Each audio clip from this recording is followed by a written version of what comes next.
and that. Travelers and visitors, don't miss out! This much.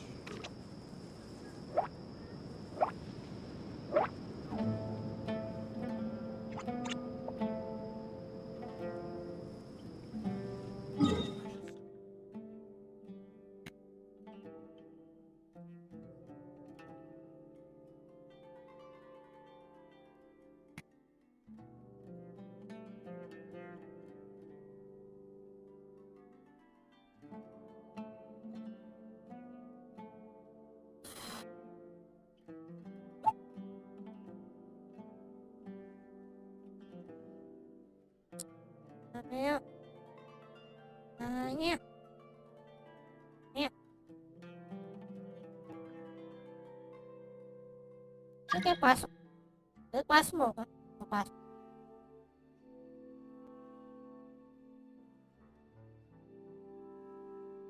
Yeah. Sorry.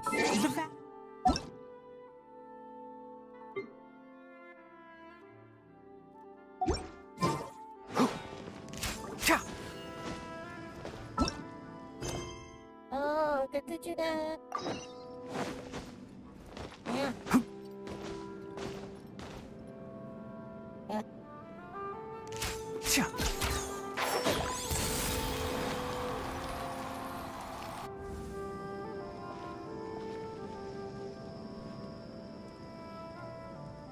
We finally made it to Caravan Rebot. It's pretty lively here. So, just past this wall is the desert, huh? Oh, wow. Paimon remembers hearing people call this the Wall of Samiel. It's made to block sandstorms from the outside. Oh, if it's this tall, it's gotta be the divine work of Greater Lord Rukkhadevata, right? Enough gawking. Come on, follow me. Huh? Over here.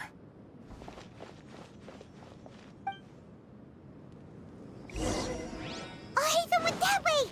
Let's hurry up and follow him. Wonder what he's up to.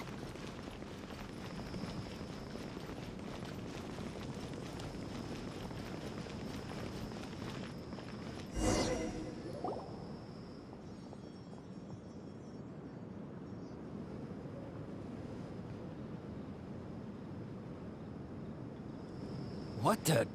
Where did she go? How did we lose them? They were just here a second ago. More Eremite mercenaries? Who are they working for this time? Anyway, Traveler, it seems like we were being followed again. You were too careless. You should have noticed those hopeless amateurs trailing you a long time ago. There's no need to thank me. I've never cared to keep track of personal favors. All I did was correct a mistake I happened to come across. It's a habit I developed at the academia.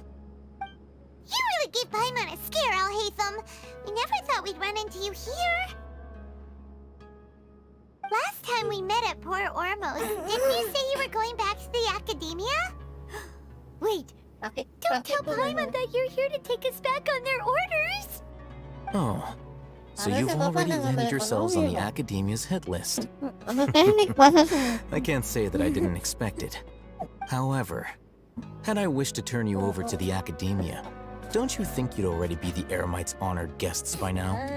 Oh, right. You do have a point. I have no interest in running errands for that project. As a scholar, I've always belonged to the camp that promotes researcher autonomy. And these days, you're more fascinating than anything the sages can offer. Not quite. To tell you the truth, I'm still investigating the Divine Knowledge Capsule. Unfortunately, I've run into some difficulties. Everyone says the capsule originated in the desert and was eventually moved to Port Ormos. If I am to get to the bottom of this, I must understand how the capsule first came to be. Which brings me back to you, and why you're so interesting.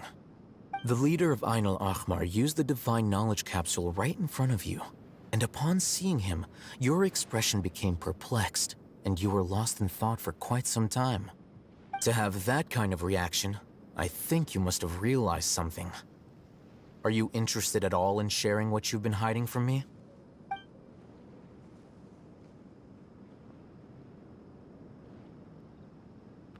Alhaitham, you really have a ridiculous eye for detail. What kind of person even notices or remembers stuff like that? So that's your answer. Well, I do work for the Academia after all. So considering that, it is indeed wise to keep your cards close to your chest. But that does prove you do have some undisclosed information about the Divine Knowledge Capsule. Am I right? No matter. Rather than simply learning the answers from you, I'd still prefer to investigate on my own. Speaking of, you two are also headed to the desert? That's right! We have the same plan as you! But we don't really have any concrete goals at the moment. Then I'd suggest starting with Aru Village. It's the largest settlement in the desert, so it'll probably have more resources and intel than anywhere else. Well, would you like to head there together? It's always better to travel with someone you know. Let's go!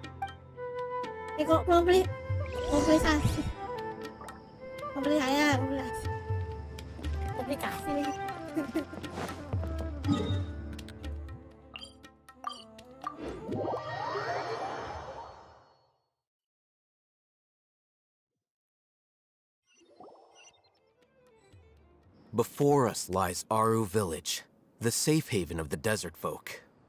Whoa, this landscape is really something else. What a cool place! Let's go check it out!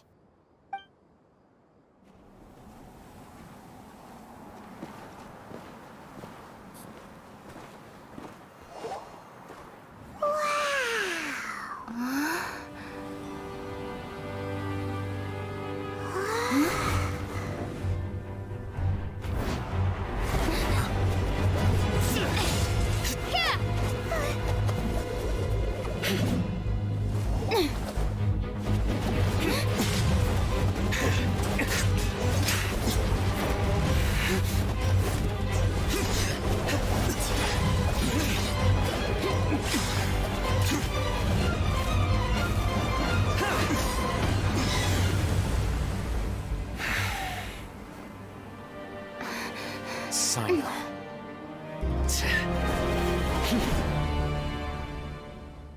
Unless my memory fails me, we have barely spoken 2 words to each other before now at the Academia. Would you care to enlighten me as to when and how I invited the General Mahamatra's wrath? Alhaitham, do not think you can escape my judgment just because you managed to escape my attack. Judgment? So that's how you'd characterize your actions here, is it? Or would elimination perhaps be a more accurate description? Had I used my full strength, not even this traveler would have been able to stop me. Though styled like an assassination, I sought only to ensure that my target would be unable to flee or resist. Standard practice for the Matra, as well you know. Seemed to me more like your own personal touch. Who is that, Alhaitham? Did you call him General Mahamatra? Yes. General Mahamatra Sino, head of all the Matra at the Academia. He's a formidable hunter, and the ultimate nightmare for any who have committed academic crimes. You seem to have placed a lot of trust in Alhaitham, to the point of blocking an attack for him. If I were you, I'd never choose to side with him. I wouldn't believe a single word that comes out of his mouth. I have been pursuing this scribe for a long time. I urge you, stand back and do not seek to defend him any longer. Otherwise, there will be consequences. Has Alhaitham done something wrong? Paimon doesn't think he's as bad as you've made him out to be. I won't waste my breath explaining things. Alhaitham, I saw it during our fight. Take it out. The Divine Knowledge Capsule you're hiding on your person. Unless you want me to retrieve it for myself. Very perceptive of you. Nothing escapes a Matra's senses. Wait, the Divine Knowledge Capsule? Didn't it fall into the Matra's hands in Port Ormos? No wonder you speak with such confidence, Sino. But I must admit, I'm very curious. What does this capsule mean to you? And why, as General Mahamatra of the Academia, are you all alone in the desert? As far as I'm aware, the other Matra have been speculating about your disappearance. Have you been given a mission that's, let's say, morally dubious? If I was the real target of your mission, what was stopping you from simply using your authority and resources to judge me within the walls of the Academia? I should have known you'd be difficult to deal with. You two? Ugh. What you would do, Traveler? Paimon feels like we can't trust either of them. Ahem. Well, look at you two, acting all tough and self-righteous over there. Wait, Dia?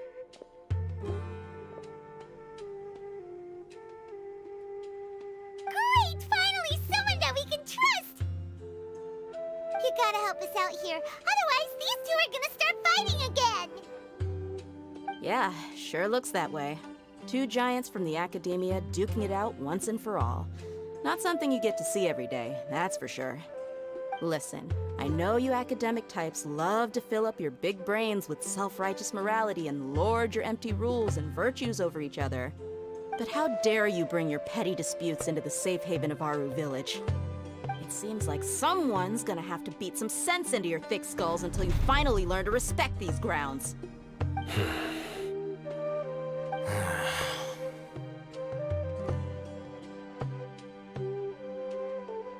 Hey, did either of you hear a word I just said?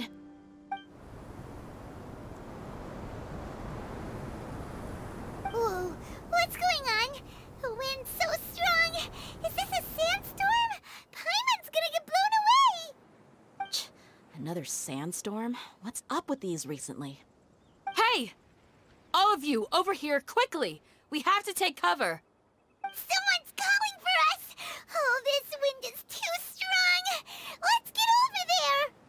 That sounded like Candace. Come on, you two. Jeez, are all of you Academia folks such hard work? Move it! All right, stop yelling.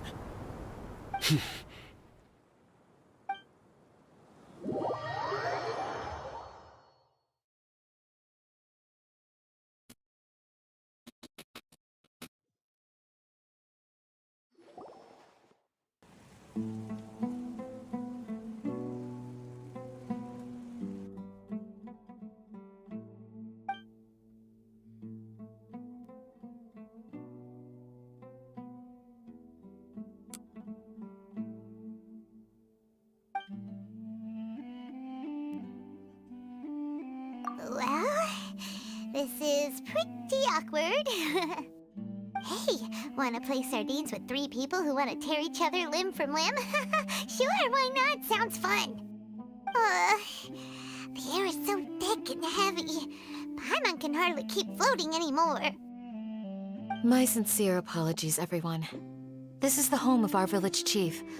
I will have to ask you to make do with this small room until the sandstorm dies down. Please, let me introduce myself. I am Candace, protector of Aru Village. Our savior has come at last! Nice to meet you, Candace. The name's Paimon. Thank you so much for helping us. There's no need to thank me. It's only right to help each other when the weather gets rough. Wow, she's so gentle and caring, like a nice older sister. Unlike those guys over there. All right, now that we're all better acquainted, we should return to the topic at hand. As a guardian charged with the responsibility to protect my fellow villagers from harm, I was observing your conflict from afar, even before the sandstorm started. And now that you have set foot within our village itself, it is all the more my responsibility to make absolutely sure that you pose no threat whatsoever to us. So please, Have an honest and sincere conversation with one another, and put your hostile feelings to rest. If anyone dares to start anything again while they are under this roof, I will not hesitate to send them out for some quality time with the creatures of the sandstorm. Oh, on second thought, Paimon may have misjudged Candace's character. And that goes for you too, Miss Dia. Do I make myself clear? All right, we got it, Candace. That's what I like to hear. So, which of you will begin? I was supposed to be a mediator, but I might have gotten a little too involved just now. Anyway, one of those two should probably start talking. Wait, that was you trying to be a mediator? I have nothing to hide, so there's no shame in explaining myself. While Alhaitham wasn't wrong about the other Matra not knowing my whereabouts, it's not because I've been assigned a morally dubious mission. Rather, I've chosen to exile myself. Huh? Exile yourself? A little while ago, I discovered that there was data missing in the Academia's project planning and development files. What little they did report clearly did not match the project's actual progress. As General Mahamatra, I had the responsibility and authority to request an audit. However, to my surprise, the person responsible for the erroneous data was none other than Grand Sage Azar himself. I tried to investigate the issue myself before submitting a formal audit request, but I soon found that all leads and potential pieces of incriminating evidence were carefully concealed from me. I began to realize that they were cautious of me from the very beginning. Unsurprisingly, the Grand Sage rejected my audit request as soon as the submission reached his desk. He even said to me, "The power of the General Mahamatra is granted by the sages. You have no right to judge us." So they really are up to no good. Hello. I realized then that to the Grand Sage, the Matra are nothing more than tools for the sages to assert and maintain their control over knowledge. The vows that we took, the principles that we strive to uphold, they are meaningless to the academia of today. I believed it would be wise to flee the academia before the sages had a chance to take action against me. This way, they can no longer see nor predict my actions. I will never give up on this investigation. There's no need for someone else to give me power or authority. Once I find the truth, I will administer judgment by my own name. Sino seems to have the same goal as us. We're all investigating the sages. Plus, now that he's no longer the General Mahamatra, he somehow feels a lot less scary. Well, Sino, if that's your story, then why did you see Alhaitham as a target? When I was investigating the matter in the academia, I overheard a conversation between Alhaitham and a sage. The sages asked you to investigate a blonde-haired traveler. Do you dispute this, Alhaitham? What?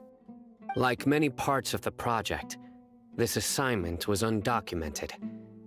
Now throw in your suspicious behavior with the Divine Knowledge Capsule, and I think we deserve an explanation. Yes. I was indeed tasked with investigating the Traveler. Alhaitham? After all, the promised reward was so great that hardly any scholar could have refused. The sage told me, once you've completed this assignment, I can give you a glimpse of divine knowledge. A most enticing offer. Unfortunately, those academics don't know me at all. Their words contained one key piece of information, namely that divine knowledge indeed exists. That gave me all I needed to know. From my perspective, the sages are far from trustworthy. Think about it. Isn't it a little strange they're so willing to share divine knowledge with anyone, even as a reward? So, I began my own investigation following the lead of the Divine Knowledge Capsule. In the end, I realized my wisdom in committing to this rather than collaborating with the sages. Had I been less guarded, I probably would have ended up like that Ain al-Ahmar mercenary, incapable of remaining sane for long enough to hold a conversation. You mean that the sages originally planned to dispose of you, using one of those capsules that drive people insane? I'd already given up on the assignment by then. I only told the Academia I was waiting in Port Ormos for you to appear so they wouldn't suspect anything. So it came as quite a surprise when I encountered my erstwhile target while investigating the Divine Knowledge Capsule. Criminals do love to talk about coincidences. Even though I ran into the Traveler by chance, I had no intention of providing assistance to the Academia. Also, you should remember, you were the ones who decided to follow me and strike up a conversation after I left that tavern. That's true. Alhaitham helped us out at Caravan Rebat as well. Maybe he's telling the truth. I'm willing to apologize if that's worth anything to you. I took the Divine Knowledge Capsule behind your back because I judged its existence to be a significant risk. I felt that it would be best for no one to interact with it before it had been properly studied. After all, curiosity often proves to be the most dangerous thing in this land. You should be well aware, Scribe Alhaitham, that curiosity can also lead you to danger and suspicion. Answer me this. Did the sages share any information about their project with you? Have I not made myself clear? You and I are both distrusted by the Academia. Do you really think they would tell me anything? Fine. Although you haven't completely proven your innocence, I won't regard you as an enemy, for now. As you wish. Good. I'm glad to see you two clearing up your misunderstandings. And now you, Dia. I believe it's your turn. Oh, sorry. Whatever the boys were talking about must have been so boring that I spaced out.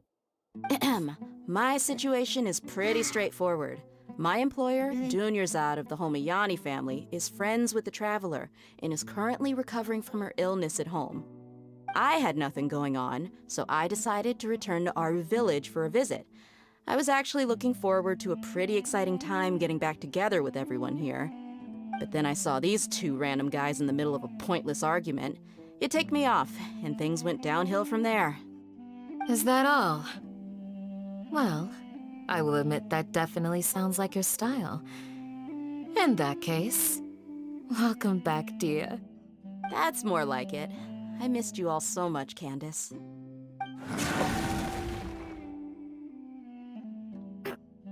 Whoa! What was that sound? No need to worry. Now that you're no longer at each other's throats, please make yourselves at home. I'll take a quick trip outside to clear out some of those creatures in the sandstorm. Creatures? In the sandstorm? Are you sure you don't want some backup? Fighting in a sandstorm is not for the faint-hearted. Anyone without extensive training in these conditions is at a disadvantage. You needn't worry. Yeah, just leave them to Candace. Don't worry, she's as tough as they come.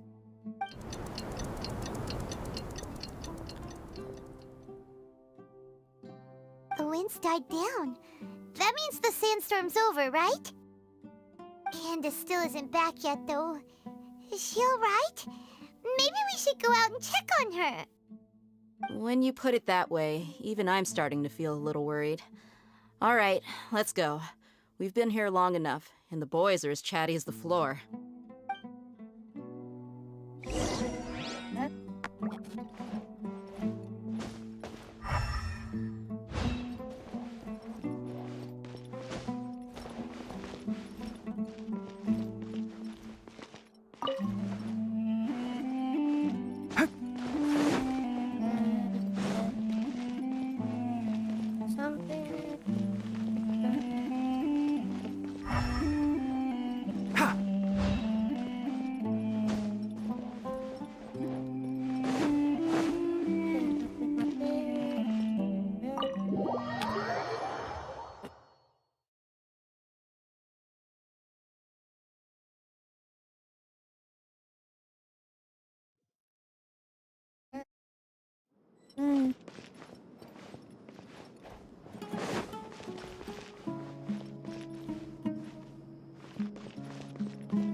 creatures the entire time? Yes. They just keep coming in waves. I've lost count of how many I've defeated. Before I realized it, even the sandstorm had stopped. Ah! Here comes another wave! Leave this round to us. I got interrupted earlier, but now I have something to take my anger out on. It's been quite a while since I've seen the Flame Mane in action. I'll leave these to you then. I'll be sure to put on a good show. Let's go! Can't see? Yield! Futile! Through me, justice is served! You stay condemned! Your penance is due! You stay condemned! Here comes another wave! When are they ever gonna let up?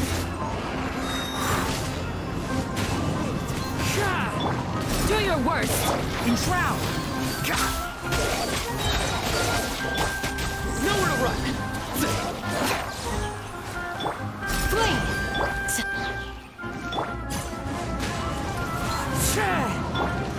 Can't see? The creatures stopped appearing. Was that the last of them? What we fought just now was probably the aftermath of the sandstorm. So we should be safe for the time being. Well fought, everyone. No injuries, I hope. Huh? Who are you? Ah, my apologies. I haven't had a chance to greet you yet. I had my hands full taking care of the village's elderly and children. I am the chief of Aru village. Everyone usually calls me Uncle Anpu. Sir, I am also originally from the desert, but I have not been back for some time now. May I ask if such sandstorms are common? I can't say they've always been common, but recently the storms have become increasingly severe and frequent. Besides sandstorms, we also occasionally get earthquakes. According to an investigator who stayed in the village a while ago, these unusual natural phenomena are related to the withering of Irminsul. Another effect of Irminsul's withering. So, Irminsul's withering causes withering zones in the forest, and sandstorms and earthquakes here in the desert? Everything in the natural world is inextricably connected to Irminsul. These regional symptoms can indeed be a reflection of Irminsul's present state. Everyone in Aru village needs to take good care of themselves. Speaking of which, why haven't I seen a single village keeper since I got here? Village keeper? Who are they? Village guards like Candace? Does your curiosity know no bounds? Village Keeper is how Aru village refers to mad scholars exiled here by the academia. Most of them are scholars who lost their sanity after a period of training in the Avidia forest.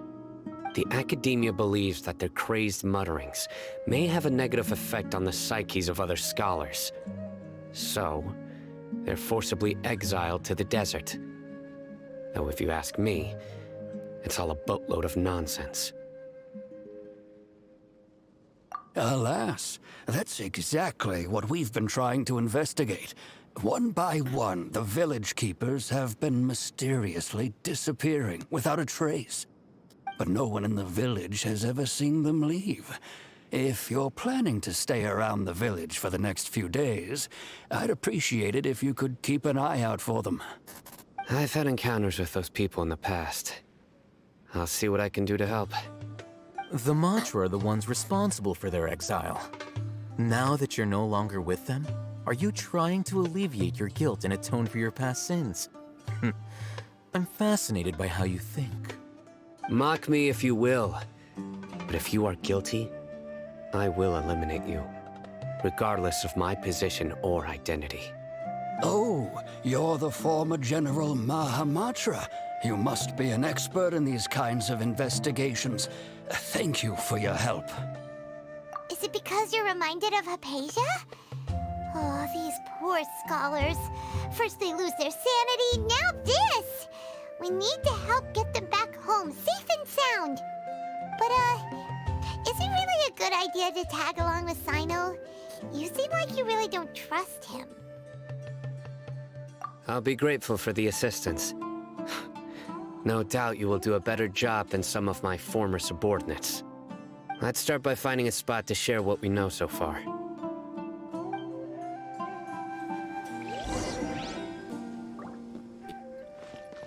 Keep up. Hang on. Yeah.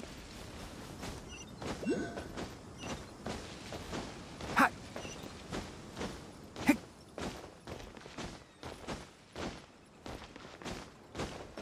Ha!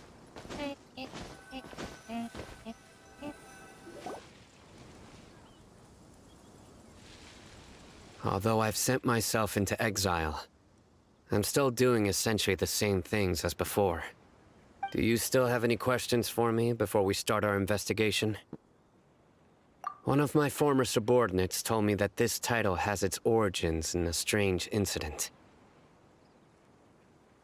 The Academia has long exiled mad scholars to Aru Village. A mysterious phenomenon exists here. When mad scholars first arrive, they are as incoherent and deranged as before.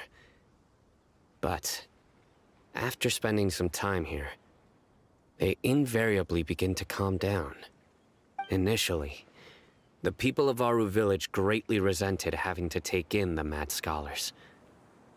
But a strange incident one night changed that.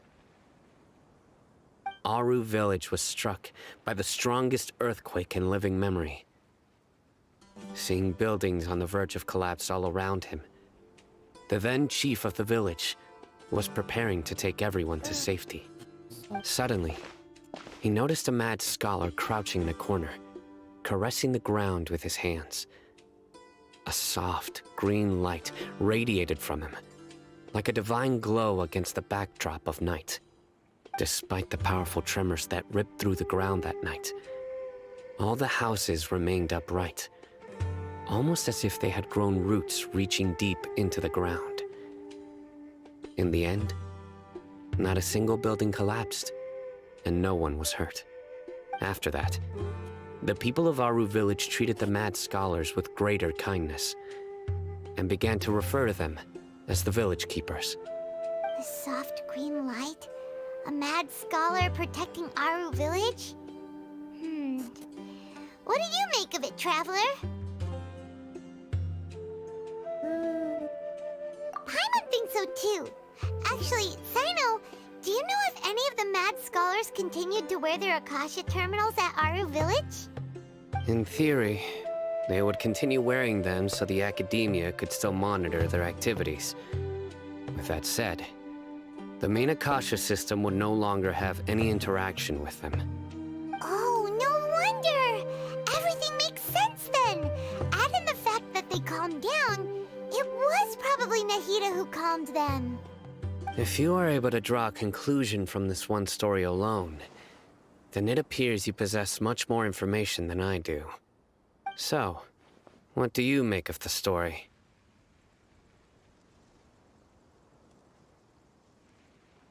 Really? Lesser Lord Kusanali. What? You don't believe us? Lesser Lord Kusanali was definitely using the Akasha to give her power to the mad scholars! No, it's not so much that I don't believe you. I'm just struck by your reasoning. Lesser Lord Kusanali, the current Dendro Archon. Is she really active in Sumeru?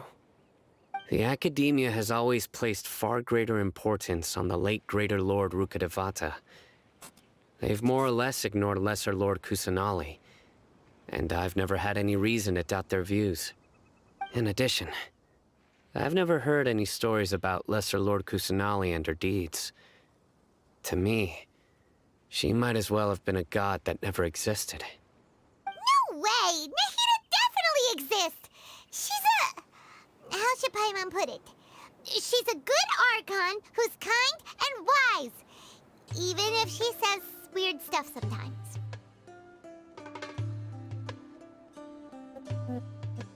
I've spent many years interrogating criminals, so I can easily tell when someone is lying. Good! Then you should know that we're telling the truth. That look in your eyes. I've never seen that from a liar. You two really must have met Lesser Lord Kusanali. How can this be? To think, our Archon has been amongst us this entire time. Alright, now it's our turn to put our skills to good use for this investigation. But easier said than done, especially since we don't have any leads. Maybe we can start by knocking on some doors. Excuse me, are you here to help me find my grandpa? Huh? Who are you? By the sounds of it, a resident of this village. My name is Isak. You'll help me find my grandpa, right? Is your grandpa a mad scholar? Hey, don't say that. Grandpa is just Grandpa. Why do you have to call him that? It's not like he's a bad person or anything. The person you're referring to is not a local, yet you are. Why do you call him Grandpa? Grandpa is just Grandpa. He's my family.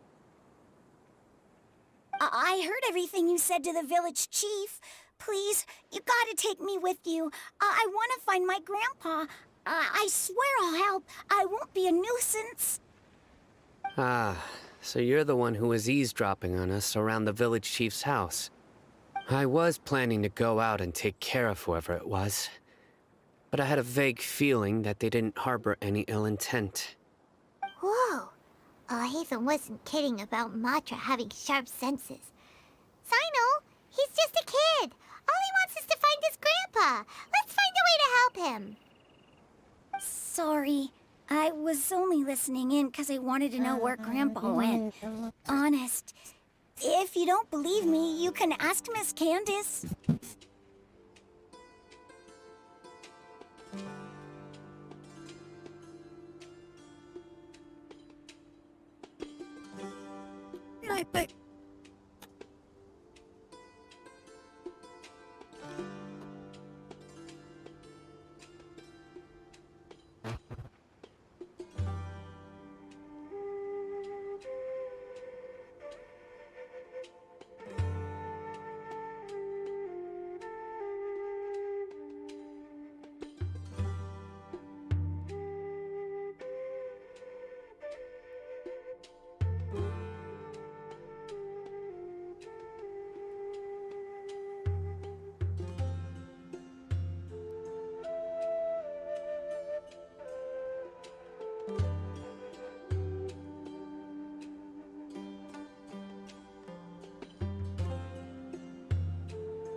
All right.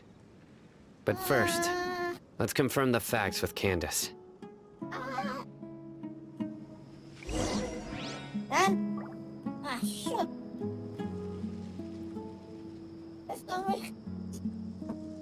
Ah.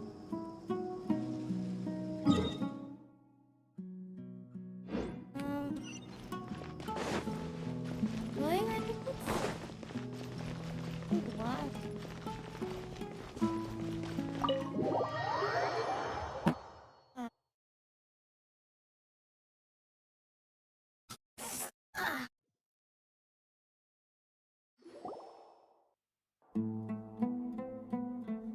Sino is super vigilant. Is this what all the Matra are like? Ah, you're back already. We just wanted to confirm something with you. Do you know a boy by the name of Isak? I had a feeling he'd go looking for you. Huh? You knew this would happen? Yes.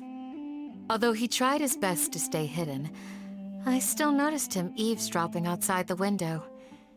He really wants to get his grandfather back. Isak's parents were both Aramite mercenaries who rarely returned to the village after finding employment in the city. He was raised by his grandfather.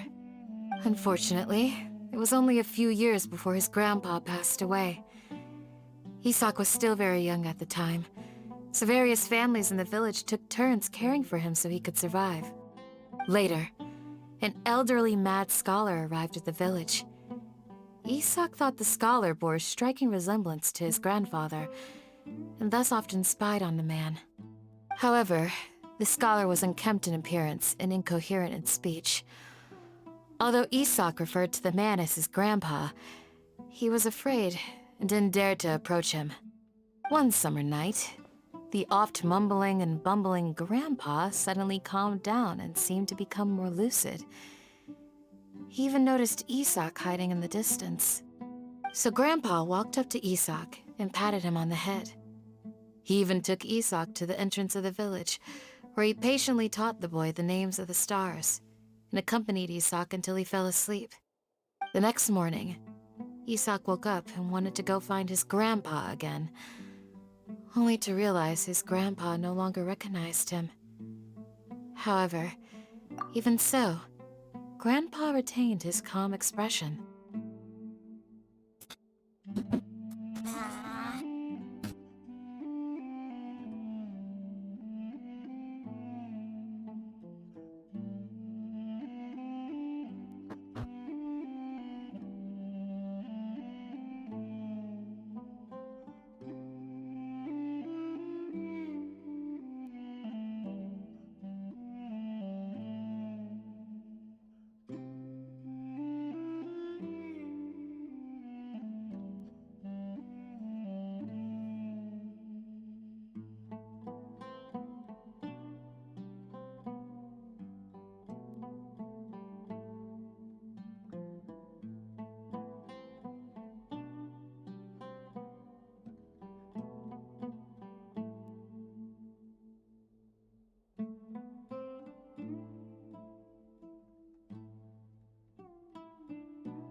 Huh.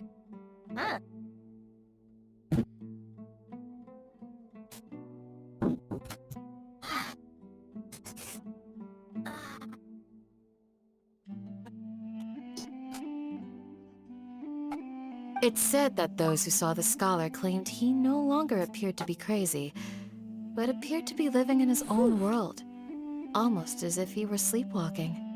Isak was thrilled that his grandpa was able to find peace, and would follow him all the time, asking him things like, "Grandpa, want me to take you somewhere fun?" Or, "Grandpa, could you tell me stories about the stars again?"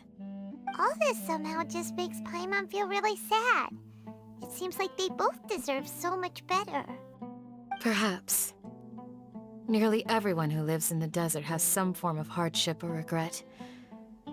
But even so, we must still continue on with our lives. It's also my reason for fighting. I must continue to protect this land.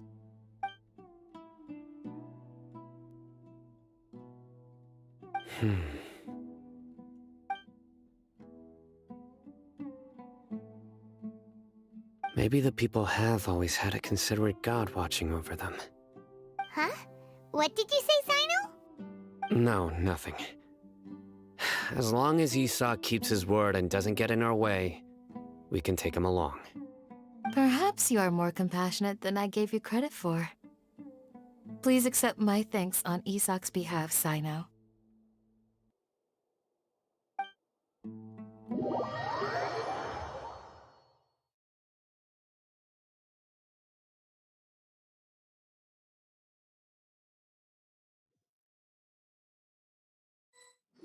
Hey, Isak! Oh, it's you guys! We've cleared everything up. Let's go find your grandpa. Really? Wow! Thank you so much!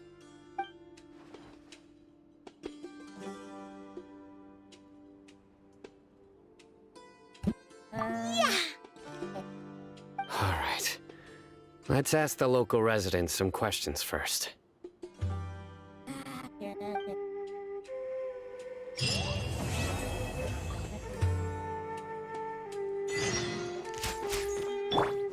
Do your worst!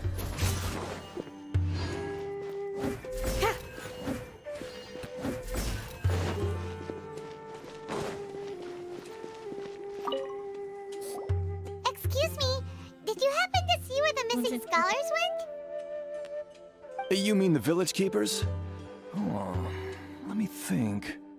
When I was eating dinner the other day, I saw one of them by the side of the road, muttering away and eating mushrooms and tree roots. They shouldn't go around eating that kind of stuff. Okay. Did you notice anything else? Anything else? No, I think that's all I have to tell you. Sorry.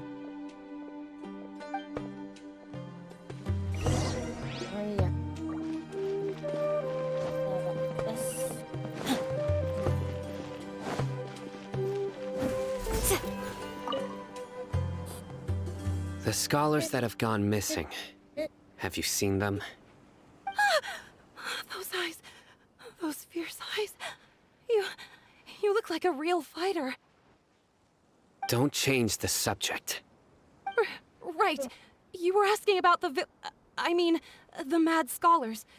I think it's been a few days since I last saw them. I usually go to bed pretty early, so I'm not too familiar with what goes on at night. But honestly, I feel quite sympathetic towards them. Even though they act a little strange, they've helped me in the past. If it weren't for them, my house would have collapsed long ago. Do you also think Grandpa and the others are good people? Grandpa? Oh, hello there. It's little Isak. You mean that nice man who looks like your grandpa's long-lost twin, right? He was actually the one who protected my house. I saw it with my own eyes. He happened to be staying near my house that day and was doing something with his hands on the ground. It still feels pretty surreal now that I think back on it. Did someone teach them how to do that? Well, whatever the case, I'll always be thankful to him and whoever taught him to look out for others. I'm pretty sure that if I ever went mad, I wouldn't be able to do anything like that. Gotcha. Thank you.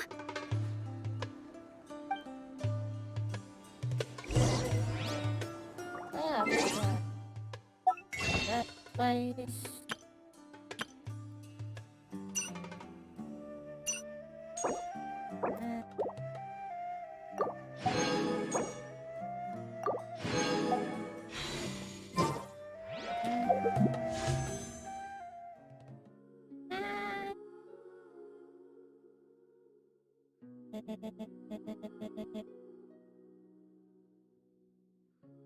Now,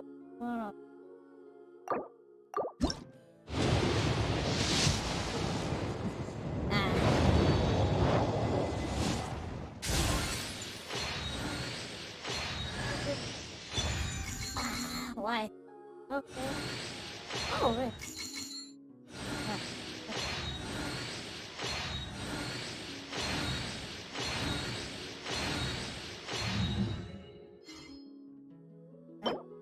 Happen.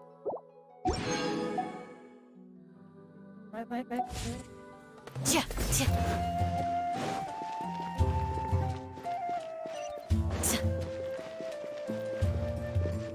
Huh.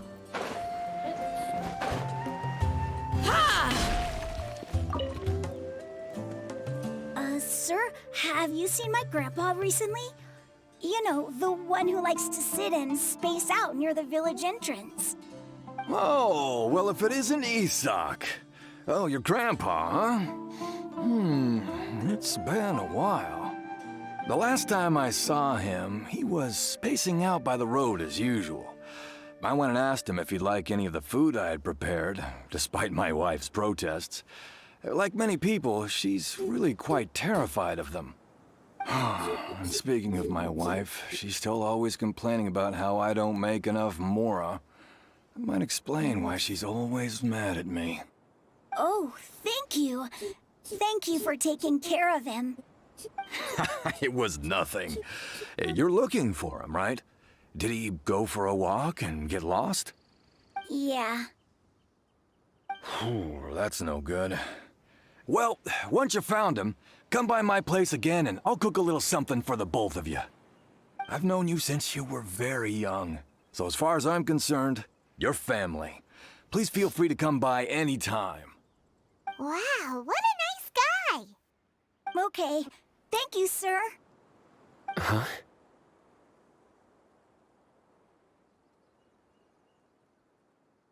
Don't say anything for now.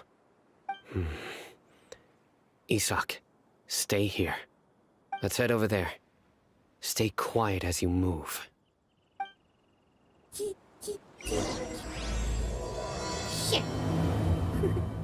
Okay. Oh, got it.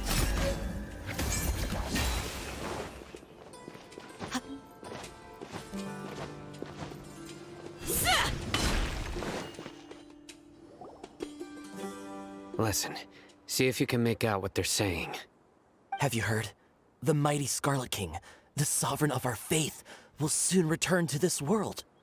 Yes, of course I have. The Scarlet King is the one and only true ruler of this land. I've never believed in any other gods. Still, you say he's coming back, but it sure doesn't feel like life's about to change around here anytime soon. What's your proof? Haven't you noticed? The village has been getting more deranged scholars than ever. Delavar was saying that many people also went insane just before the fall of the Scarlet King's civilization in ancient times. We don't quite know why, but it seems like there's some sort of connection between insanity and the Scarlet King. Isn't it a sign of the Scarlet King's power that all the mad scholars have disappeared? If you ask me, they must have been chosen as the final sacrifice for the Scarlet King's resurrection. Huh. Now that you say it, that does make some sense. Does this mean our lives are finally going to take a turn for the better? Exactly. Those city folks will get what's coming to them. Now, repeat everything you've just said from the very beginning. Huh? Who are you? Where did you come from? My patience is running thin.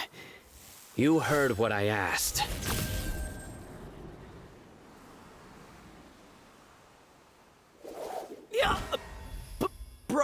This guy's something else. Just look at his eyes. One wrong move, and he's gonna flay us alive. Let's not get on his bad side, okay? I am no match for this guy. Oh, okay, good sir. What is it you would like to know? Tell me about the Scarlet King's resurrection. Well, I only know a few things from hearsay. I went for a drink the other day and heard others talking about a rumor that the madmen will disappear, and that the Scarlet King will return to this land. I'm not making this up, I swear! Hey, go on. Keep talking. It's true. It's all true, sir. We desert folk have had more than enough of those people at the academia. They keep sending us all their mad scholars and won't let us have a good life. Would you want to live like this if you were in our place? The radicals were even more thrilled than me when they heard the news. We're all praying for the Scarlet King's speedy return. Delavar also said that once the Scarlet King returns to our side, it's only a matter of time before we conquer the land on the other side of the wall. They're all willing to serve under the Scarlet King and fight for a share of the glory. Is that so? Seems like he still wants to know more. Keep talking. Got it. At first, I told myself it was just the drink talking, but then all the mad scholars vanished without a trace, just as the rumors said. Please, don't beat me up just for mentioning these rumors. If I'm guilty, then everyone else around here is also guilty. I'm just saying what the others said. The people here really like the Scarlet King, but dislike the Dendro Archon. Where is this radical person you talked about? I haven't run into him over the past few days, so he probably hasn't been around the village. What about you, man? Have you seen him at all? No, not at all. We wouldn't dare lie to you. He's really not here right now. Sounds like you're not too close with the radicals. No, of course not. All we know are their names. I have many ways to stop you from talking. And many others to stop you from sending warning messages. So you'd best just stay home and hope I don't hear of you trying to contact anybody. Don't do anything until I've gotten to the bottom of this. Try something foolish, and even Candace won't be able to protect you. Yes, got it. We'll do just as you say. That scared Paimon half to death. Sino is pretty terrifying. He didn't try to reassure us at all. It's like he's used to hearing that. Oh, Paimon bets lots of people have told him that before.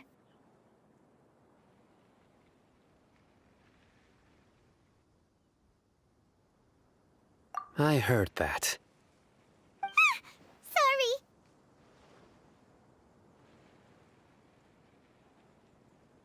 It's part of being a Matra. The rumor we heard just now seems like a strong lead. But we need to check a few more places. Very well. Isak! I'm here. Where's your grandpa's house? Well, I can take you there. Just follow me. Join the Eremites.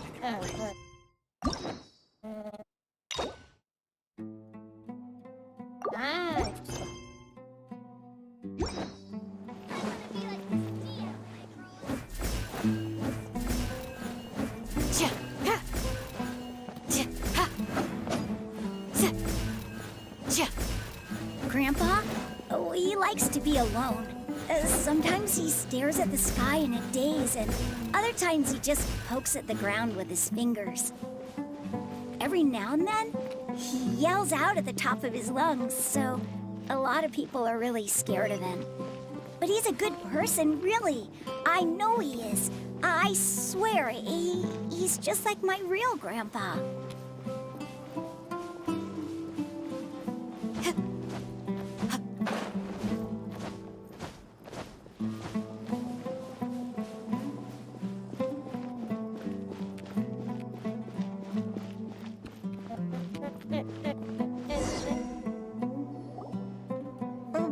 is where Grandpa usually stays. There sure isn't much here.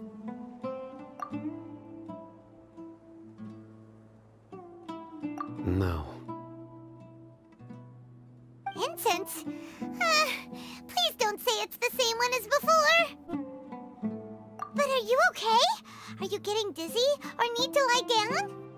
There's a scent that you can sense, but I can't. A certain traveler here once passed out from that smell. Thankfully, Tainari saved the day. And then he gave us a long lecture to explain all about how it worked. So, you know Tainari? Huh? You know him too? Are you two friends? Yes. Now that I concentrate, I can also make out the scent of incense. Wait, surely Tainari didn't lecture you too? No. No need. Did you first encounter this scent at Tainari's house? In the forest. From a scholar.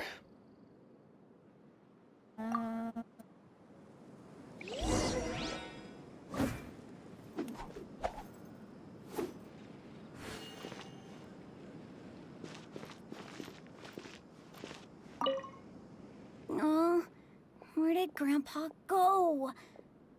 Please come home, Grandpa.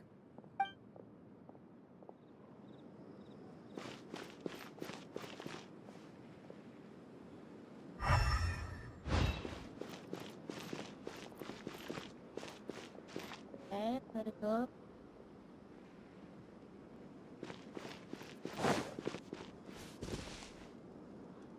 Take it. Take it. Okay.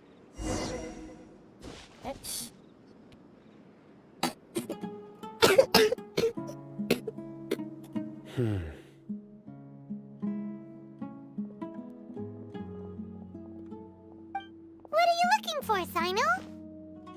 Here it is. Take a look right here. Paimon doesn't see anything. Although the traces have been completely buried in the sand, there are footprints here. From the size and shape, they belong to an adult male. This pattern is a common one from this area. Local shoes. This was probably someone from the village. The scent is quite faint, but still extant. The footprints head in the direction of the door. But who would come looking for Grandpa? He doesn't have any friends. We'd have to ask whoever lured him away with the incense. Huh? So you can lure someone away with just a scent? Hey, what's wrong with liking good food? Everyone's got something they love in life. Exactly. Most scholars are fond of incense, since the smell supposedly helps them clear their minds and discover new knowledge. Even deep within the clutches of madness, they still yearn for their knowledge-seeking days, and will follow the scent whenever it presents itself. No, Grandpa. So, someone's taking advantage of their weakness? Huh. Still, why would anyone want to abduct all the scholars? Are the rumors really true?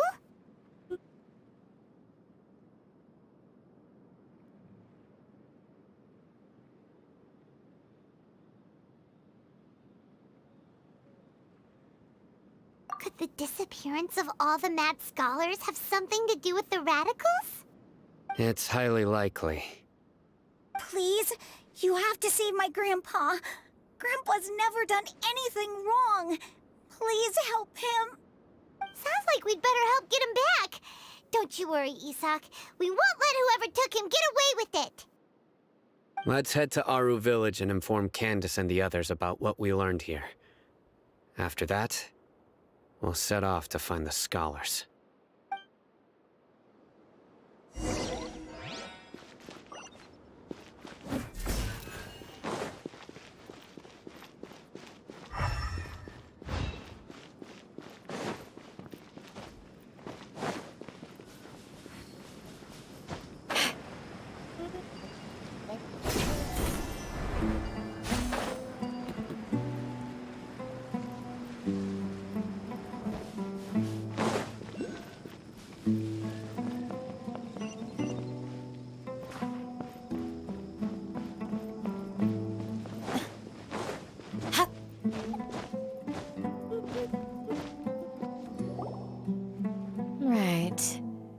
darker fabric definitely looks a lot better.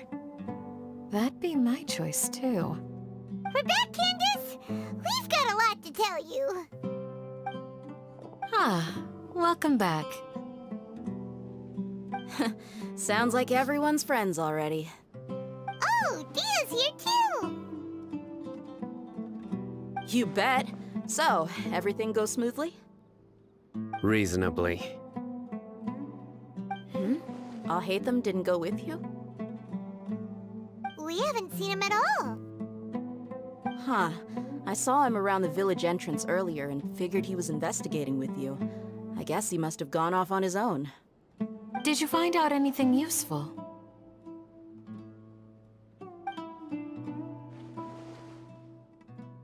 I see.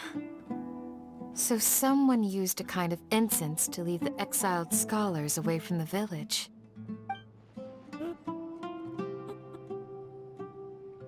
The resurrection of the Scarlet King? First I've heard of it.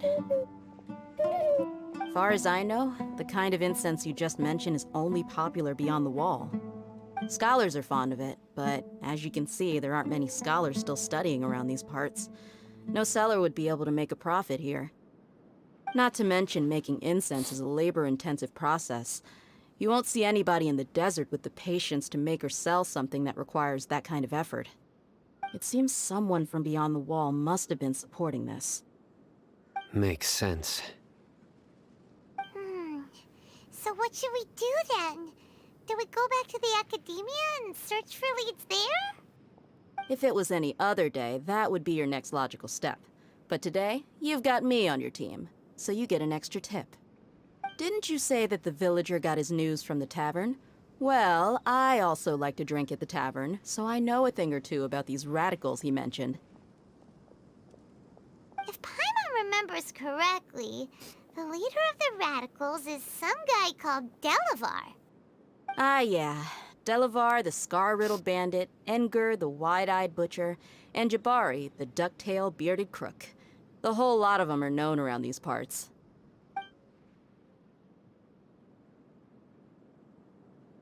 These guys have one thing in common, and that's being broke. The rougher life gets, the more they want to believe in the Scarlet King.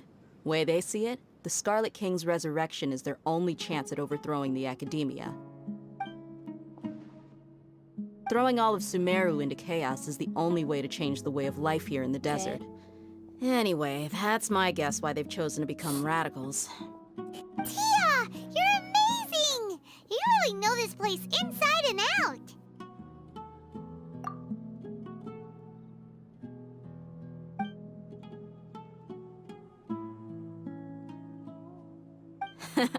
No merc can afford to slack off on gathering intelligence. Every more I've spent in the tavern has been a valuable investment. Let's head out. Now hold on, you're staying right here, Sino. Why? Aru Village is not a big place. Outsiders stand out here like a sore thumb. I'd bet word about you has already gotten out. The desert is unforgiving, so the way of life here is also a lot tougher than on the outside of the wall. You survive on making connections out here. Compared to you, mercs like me are just third-rate amateurs. I've got no actual fighting skills to speak of. But that also makes it a whole lot easier for me to gain the locals' trust.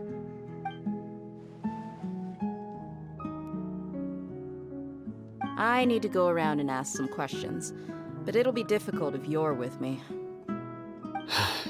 Fine. Good, then we've got a plan. The Traveler and Paimon will go to Caravan Rebat with me, and we'll try our best to figure out where the mad scholars have been taken. Sino, you'll have to stay in the village and continue investigating on your own. All right, sounds like a plan.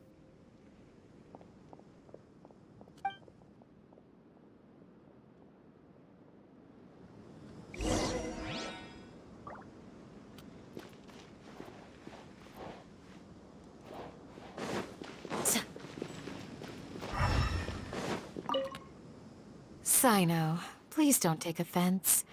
I'm sure Dia just wants to help everyone solve their problem as quickly as possible. That's why she can be so straightforward at times. I don't mind. Ah, I see. Well, from the way you were staring out into the distance, I thought you might have been mulling over Dia's words. No, I'm used to being treated that way. It's natural to fear strength. I take no objection to it.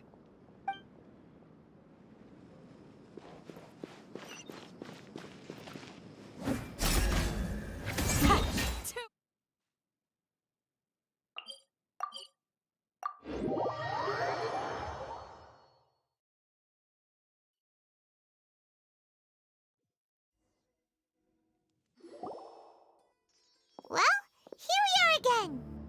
Sounds like you're starting to get familiar with the area. Paimon's amazed every time we see the wall of Samiel. How can a wall this tall even exist? It's almost unreal. I know what you mean. I had the same question every time I walked this way when I was a kid. Also, why is this high wall here? And can a wall really block sandstorms?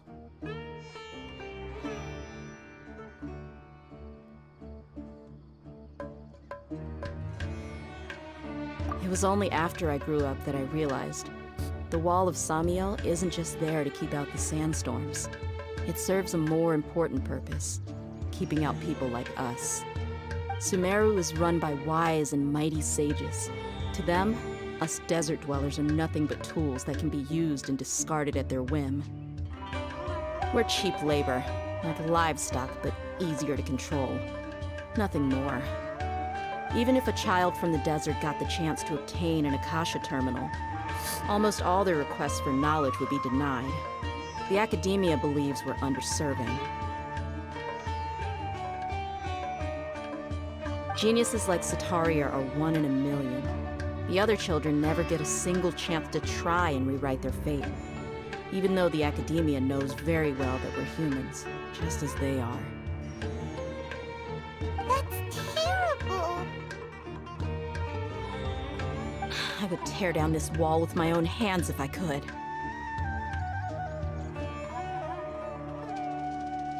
Hey, Dia. You're not thinking about doing anything scary, are you? No, not at all.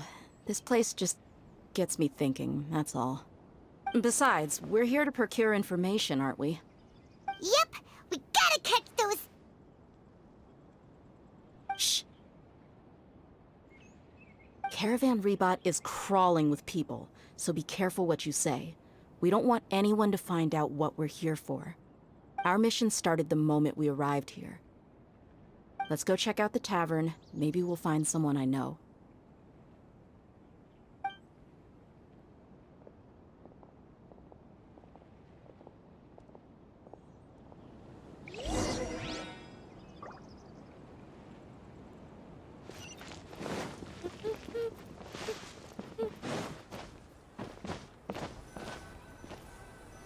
Just our luck. None of them are here today. You mean, you don't see anyone you know? Dia, is that you? What a coincidence. You here for a drink too? Zaki. Finally, a friendly face. Oh, and who do you have with you here? Guests from another land?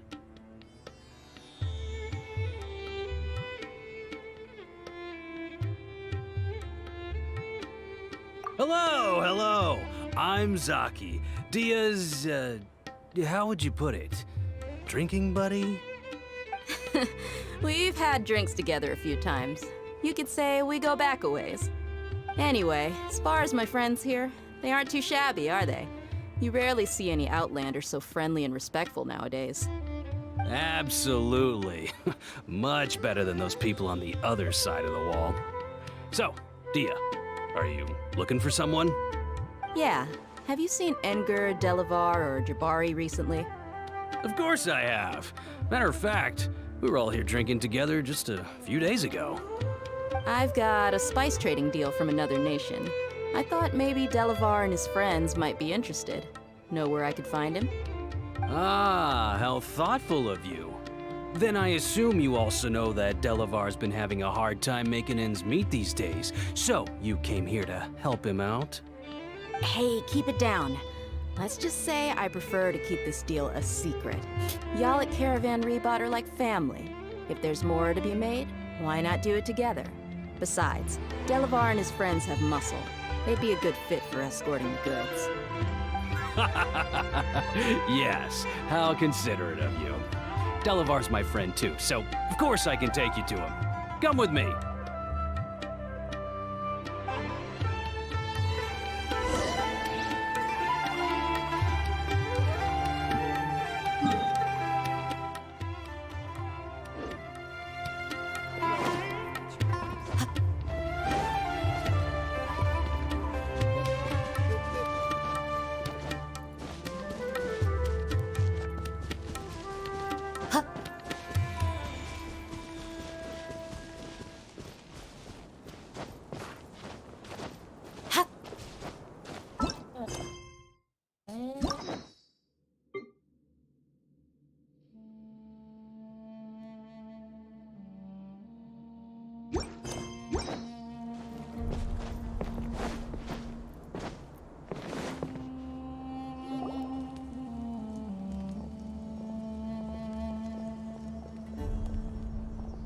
Are we there yet?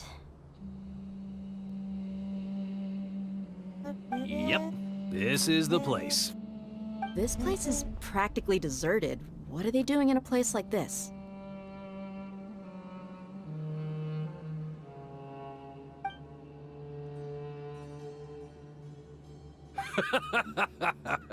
Why don't you take a guess? Go on, a wild stab in the dark. You're like lambs to the slaughter. Oh no! It's an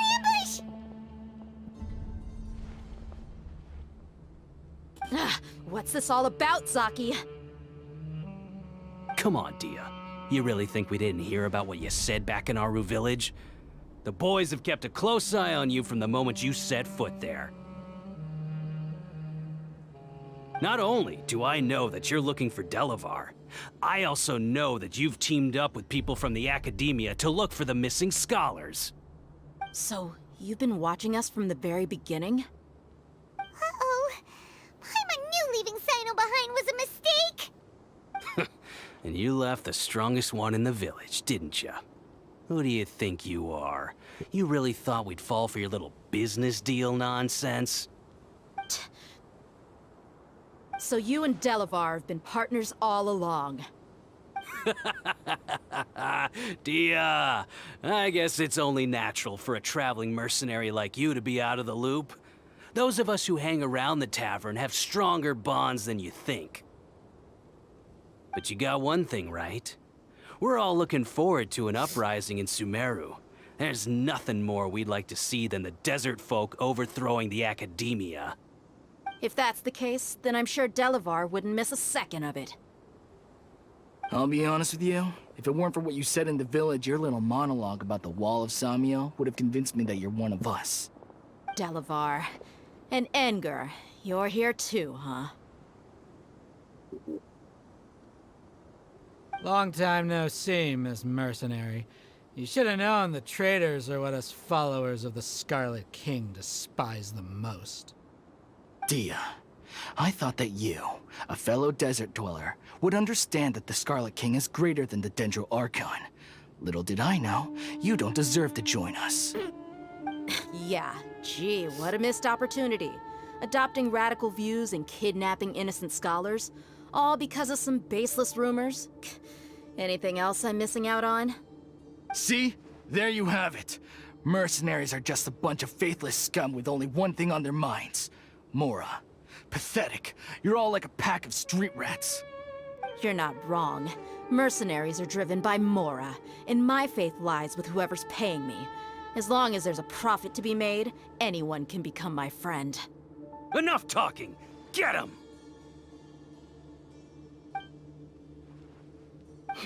Just as I expected.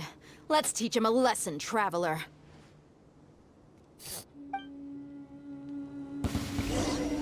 Following order. One with nature. Clouds high. The birds call. Into the wind.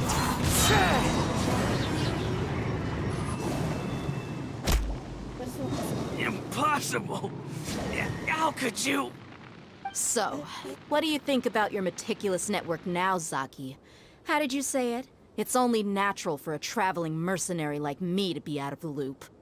I'm guessing your informant told you that I'm just an incompetent merc with no real fighting skills, correct? I mean, that is what I said after all. And of course, you would believe everything he reported.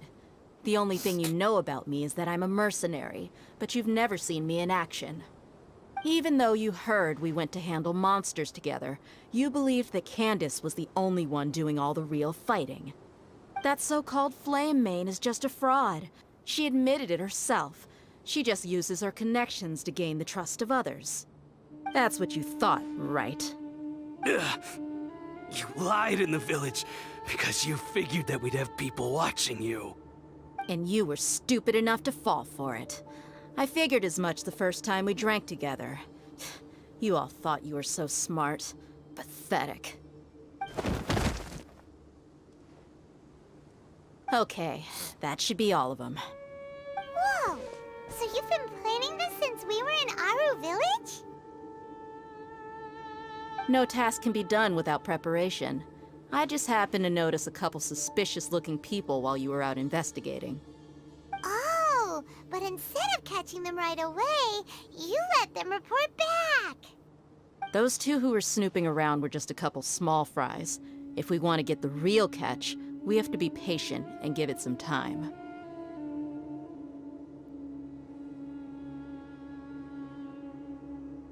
Oh, you mean the funny name she mentioned back in Uncle Ampu's house? The wide-eyed butcher, scar-riddled bandit, Paimon can't remember them all. That's just a bunch of drunk talk. Edgar and Delavar like to talk themselves up when they're drinking. Edgar, the wide-eyed butcher, and Delavar, the scar-riddled bandit, are the nicknames they came up with for themselves. Alcohol has a way of making people share what they really think. So Edgar and Delavar are always rambling in the tavern about how the Scarlet King is a superior deity. What about Zaki? He's just a numbskull who fell right into our trap.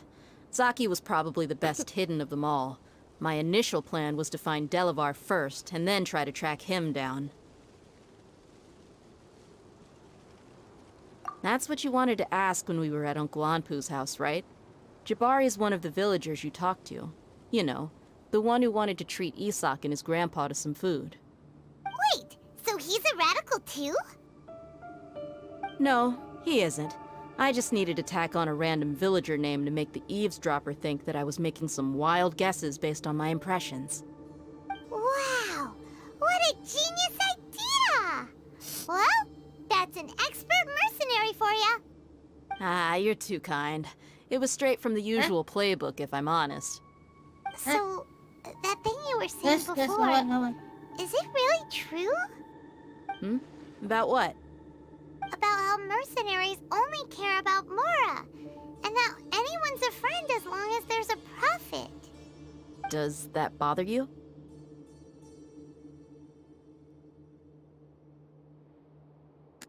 What makes you so sure? Dia, do you dislike the Dendro Archon like the other desert folk? You two are pretty sharp. No, I don't have anything against the Dendro Archon. I've heard a lot of nice things about the Lesser Lord from Dunyarzad. I can understand her devotion and gratitude.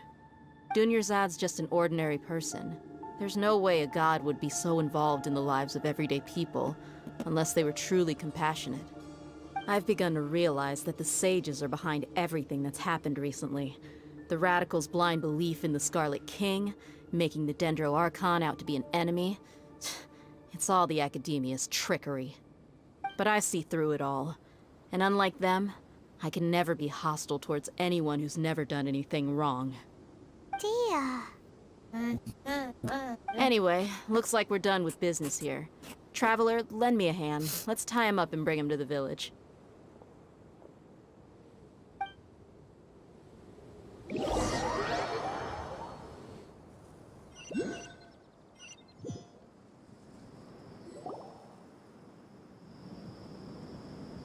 This should be all of them.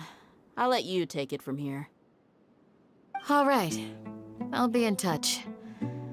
Until then, please stand by. Candace, do you need any help? Candace will be okay on her own. I trust her, so you can too.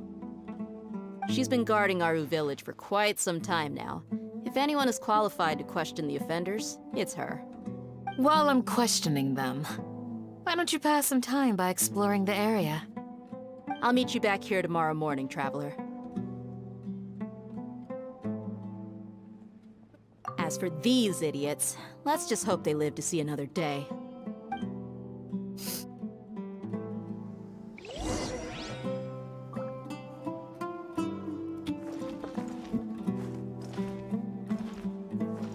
You heard the question. Now answer me.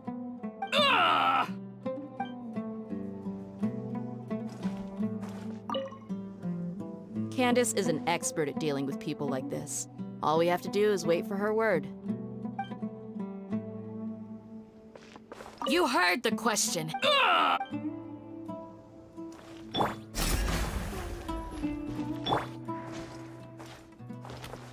The wind knows.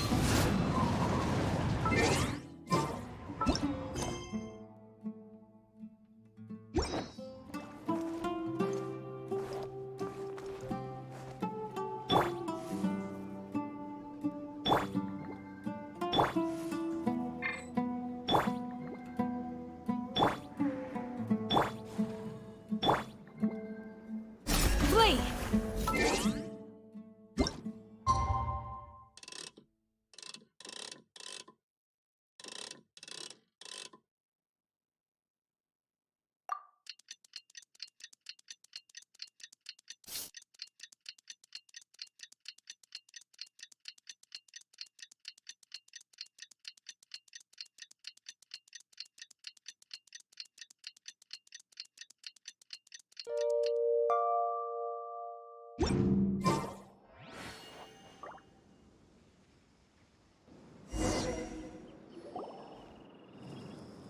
Hey, Dia! Right on time.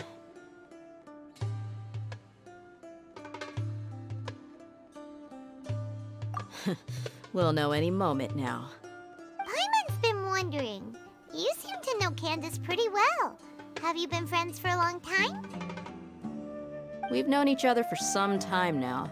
She's a pretty interesting person. Even though she's an extremely strong warrior, she never misuses her powers against others. Oh, Paimon knows what you mean. Like a lot of martial artists say, never take the fight outside the ring.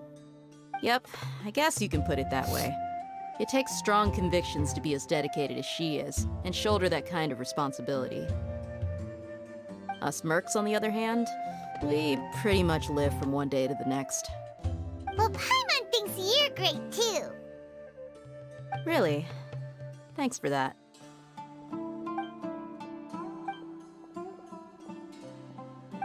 Oh, Cyno's here, and he's pretty early too. Yes. I was here yesterday to help out a little. To help out? By doing what? Sharing some interrogation techniques. Oh, you mean you taught Candace some more persuasive methods? Right. Come on in, everyone. Come on, let's go inside.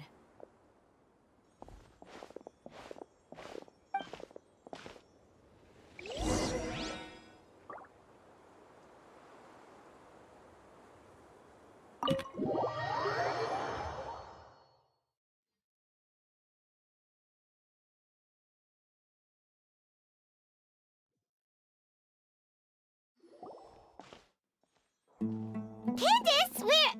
Whoa, you look furious. Do I? Huh. What gave it away? Oh, there's no mask that can hide true bloodlust. Cover up your eyes, and it'll still show itself at the corners of your mouth. Perhaps I need to work on my composure. Still, it's perfectly understandable why I'm angry. I'm sure everyone present would agree. Yes, ma'am. Please, don't beat us anymore. We're gonna die. Well, looks like Sino taught her well. You fear death yourselves, yet you do not hesitate to place the lives of others at risk. The absurdity is mind-boggling. The ones you call mad scholars are known to us as the Village Keepers. They are vital members of our community, and some even count them as family. You come here, to my village, and you treat my people as nothing more than stepping stones towards your goal. Tell me, what would you do to you in my position? Mercy! Please, have mercy! You've made your bed. We may both be desert dwellers, but there is one thing that I understand better than you. The resurrection of the Scarlet King will only result in war. And war serves no one. The people of Aru Village care little about which god is in power. Life may be tough and tiring, but we wish to preserve our way of life. A war would only cause us to lose all that we have. And that is not a responsibility that you can afford to shoulder. We understand. We're sorry! I'll tell you everything I know, please. Just let us go. I'm listening.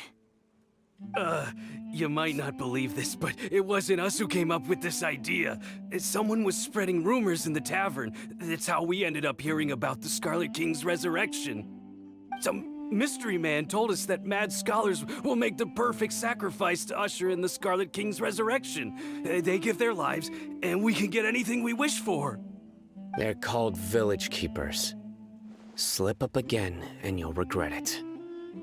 Yes, sorry. It was all that mystery man's doing. He told us to spread word about the Scarlet King's resurrection and talked us into helping him. In return, he said he'll help facilitate the resurrection process. I'm not sure. That's one. Huh? One what? Strike. You get a total of 3. Then, you die by my hand. Wait, I'm telling the truth. We don't know anything. It was all him. 2. He got us to lure them out of their houses in the night with some kind of incense. We take them to a junction outside the village. Then the mystery guy takes them from there. You gotta believe me, please. I'm telling the truth, I swear. Just ask them if you don't believe me. That was indeed the truth. Traveler, go on.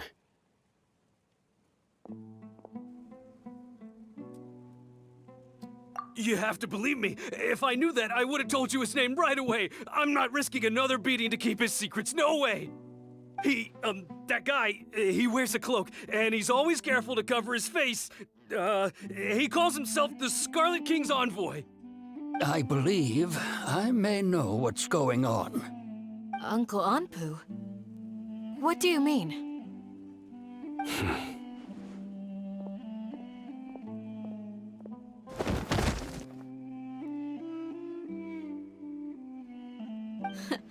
Smooth. Okay, speak. If my suspicions are correct, this mystery man they speak of could be from the Academia. Some time ago, people from the Academia attempted to take the Village Keepers away. I refused, insisting that they are part of our community. It strikes me now that this secretive character shares the same goal they had. Which means it's highly likely that the Academia was purposely spreading a false rumor to trick the radicals into delivering the Village Keepers right into their hands. They were the ones who brought them here to begin with. Now they're trying to take them back? We aren't gonna let that happen. Not the Academia again. Just as I thought. But what could they want with the Village Keepers? People are nothing but tools in the eyes of the Academia. A change in their plans likely means they found another way to exploit the scholars. Regardless, our top priority now is locating the village keepers. You're right. Isak is still waiting for news on his grandpa. Time to go. Let's leave the village and try to track them down. Yes. Pack up and get ready to leave. You got it. Candace, I'll let you deal with the radicals. Leave everything outside the village to us. All right. Let's meet back here once everyone's ready.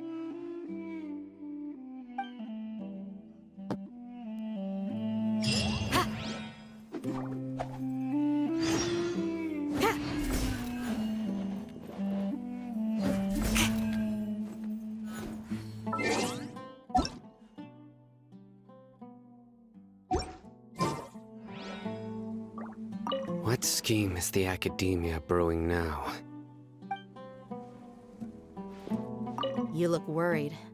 Thinking about the village keepers? Yes. I'd look for them myself if I could. As members of our village, each one of them is very important to me. You have a strong sense of belonging here. I guess I'm the opposite. Mercs are stray dogs, wherever they go. Dia, don't say that. You can be a part of this community too. Thanks.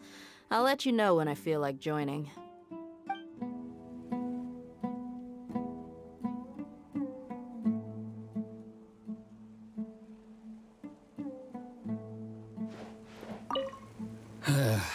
I just hope everyone's all right.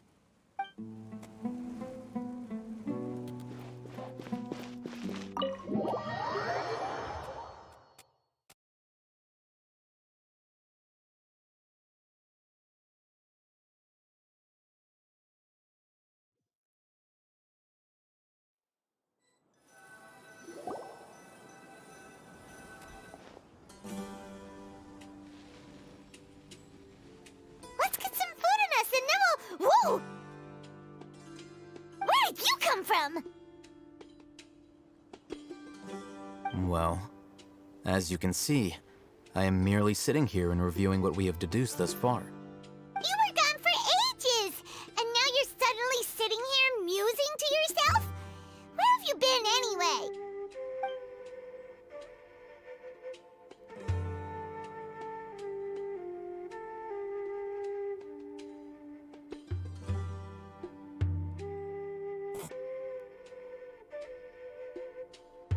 Hey, what's with the silence? You never think things through before asking questions. I'm giving you some time to make up for that. Paimon's so mad! Paimon's gonna give you an ugly nickname!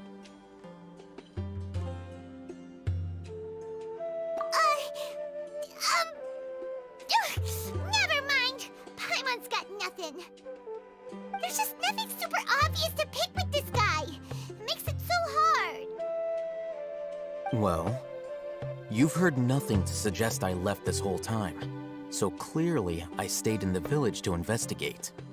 Anyway, you plan to leave Aru village and keep searching for the truth of this matter, yes? Yep. We're not gonna find out anything more by staying here, so we thought that we might as well take the search elsewhere.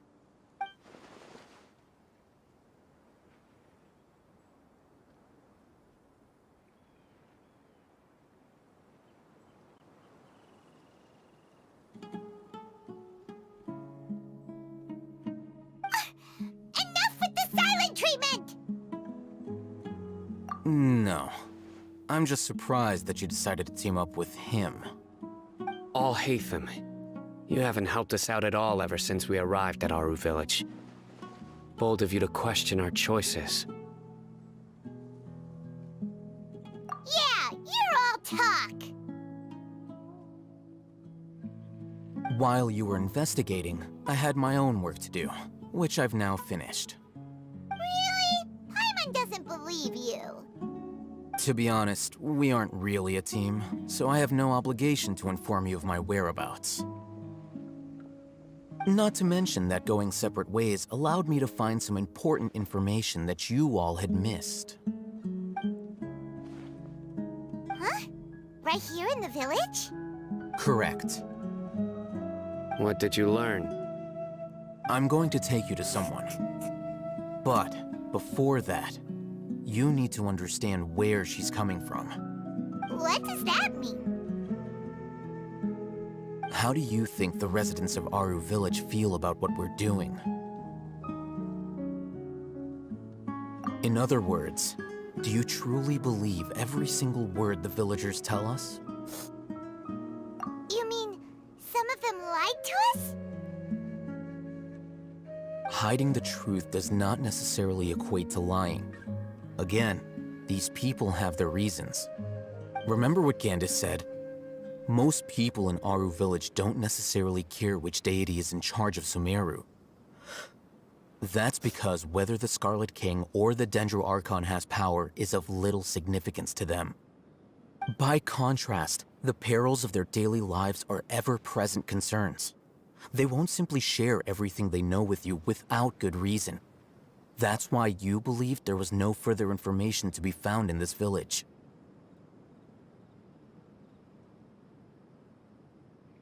Glad you're following along. Among those you have talked to, there's someone who was consciously keeping you out of the loop. In fact, she's been observing your every move since you arrived. The reason being, to someone who only wants to live their life in peace, any external factors introduce unpredictability into the equation. Those eyes. Those fierce eyes. You look like a real fighter. Don't change the subject. It's quite obvious that she's intimidated by Sino's authority and strength. Right. You were asking about the mad scholars. She corrected herself mid-sentence because she's aware that there are Scarlet King fanatics in the village. If she sounds too friendly towards the village keepers, she could easily make herself the Radicals' next target. I think it's been a few days since I last saw them. I usually go to bed pretty early, so I'm not too familiar with what goes on at night. Remember? She made a point of denying her involvement in anything that occurs at night. But honestly, I feel quite sympathetic towards them. Even though they act a little strange, they've helped me in the past. If it weren't for them, my house would have collapsed long ago. After speaking to the village chief, it became clear that the village keepers had protected Aru Village at night. In other words, the young miss was very much awake during that time. Then why would she lie? By getting involved with an outsider, she risks drawing unwanted attention to herself. As for why she might be so wary about all this, maybe you should ask her. I'll pass on this one. You said that she is afraid of me. If so, it's best if I stay out of this. We're on it!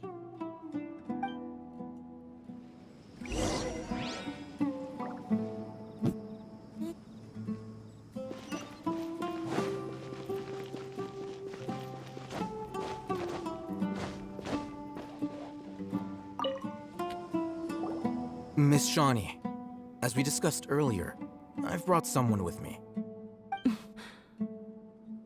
Mr. Alhaitham, I'm aware of where you stand, but how can I make sure that your friends think the same as you? Huh? What do you mean? We need to clarify our stance or something? Go ahead and talk to her. You'll get the answers you want. Go on. Earn her trust. Is it really that simple? May I call you Traveler? Hi, Traveler. I want to ask you something. Do you think the resurrection of the Scarlet King can truly change Sumeru for the better? Why's that? That's very similar to what Miss Candace says. I know you two are friends. That's why I'm willing to talk to you, even though I do have some reservations. Before, I wouldn't even have the courage to ask something like this. Traveler, do you believe our lives will get better? Yeah! We came here from another nation, so it isn't wrong of you to be weary. And And we aren't really residents of any one nation.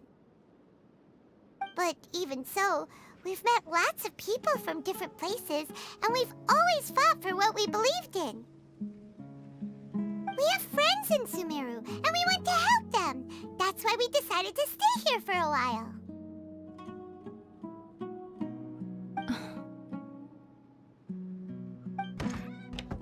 I want to trust you.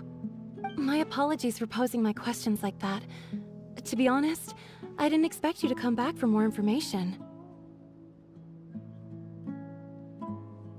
Alhaitham told us you have your reasons. It's okay. We understand. The fact is that only one side of my family is desert folk. I don't really fit in anywhere in Sumeru. Some believe in the Dendro Archon, while others believe in the Scarlet King. I don't belong to either side, and neither side would want me.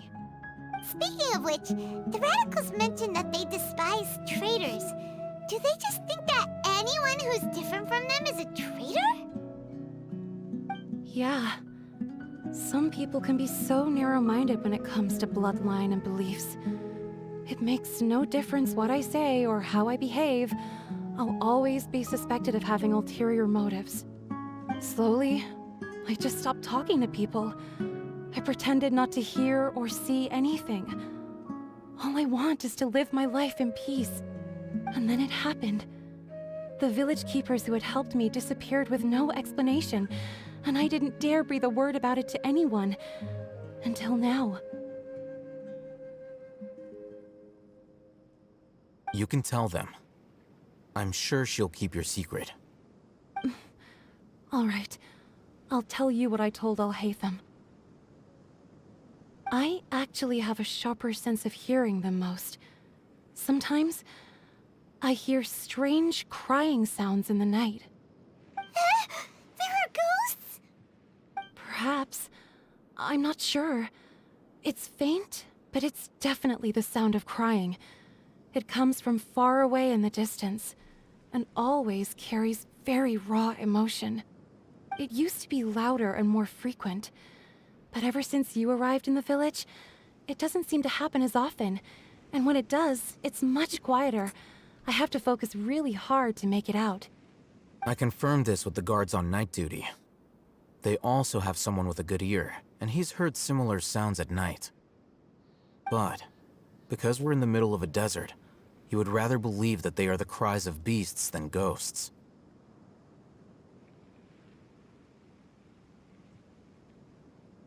There's really nothing around these parts, except for an old hospital not far from the village.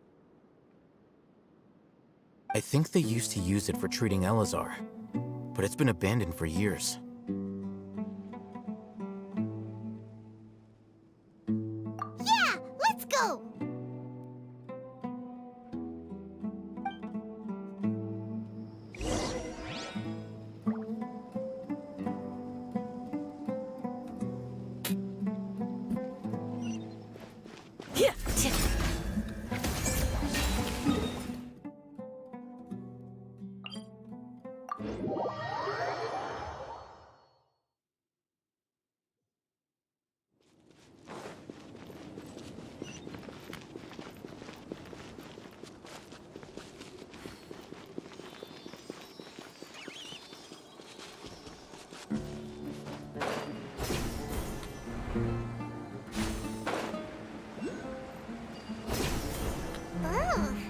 Is this the place?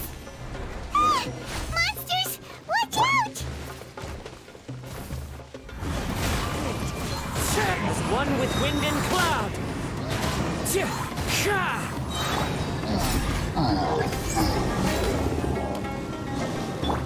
I'll uproot you! One with the forest! I'll bury you! One with nature!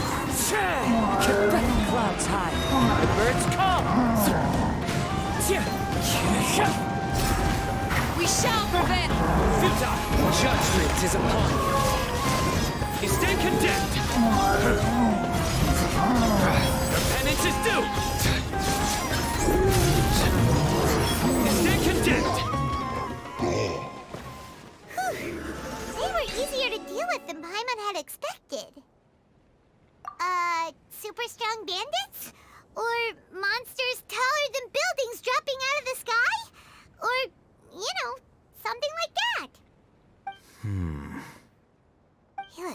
super serious. We gotta stay on our A game too. This is the one.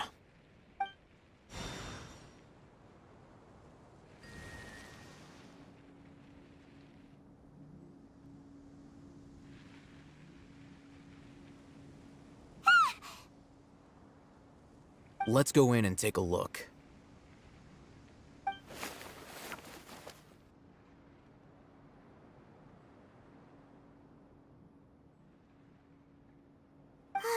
Hey, Hatham, we haven't found squat. Are you sure we aren't wasting our time here? Patience. Shawnee says she only hears the crying at night. We have time to burn. Until then, I'm taking a break. And just like that, he sits down. Wait, he even brought a book to read? What are you reading? Let Paimon see! Okay, sure. Huh? The natural position, which is the positional propensity of an entity in natural motion in contrast with an object in forced motion? Huh? When free from external influences, every entity displays the tendency to follow its natural trajectory? So, you got that? Oh, Paimon gives up. You keep reading your book. See ya! How is he so relaxed? Look at him, reading an impossible book in a creepy place like this.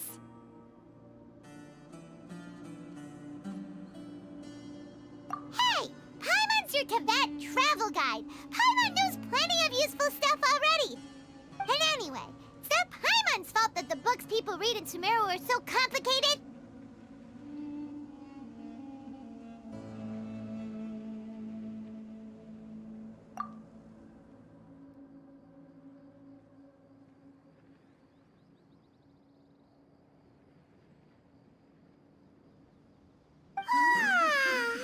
Paimon's getting so sleepy.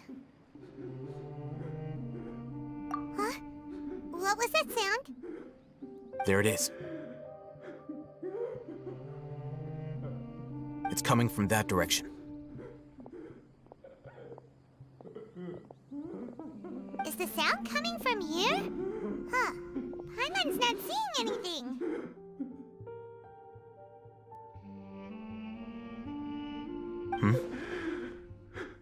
It's from below. But there's no way we can get down there. Something is off about the interior here.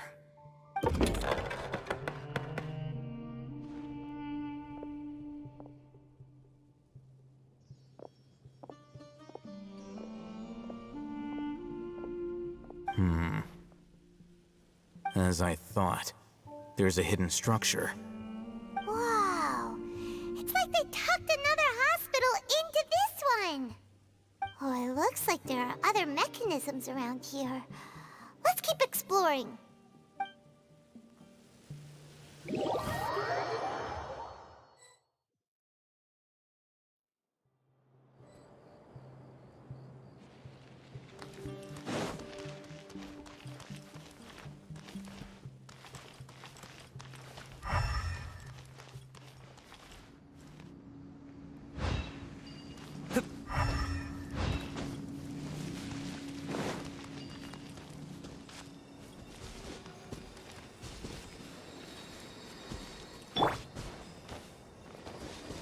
Can't see?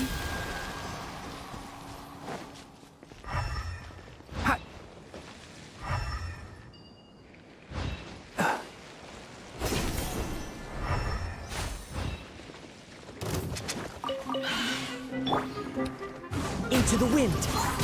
Fallen leaves. Adorn my night. One with nature. Come on. Do your worst! Nowhere to run! I hear everything! Enshroud!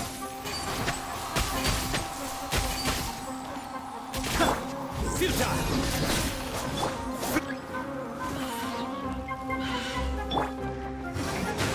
As one with wind and cloud. The wind knows me. Yield! Can't see? Ha! Boom! I'll uproot you! One with nature. Surrender!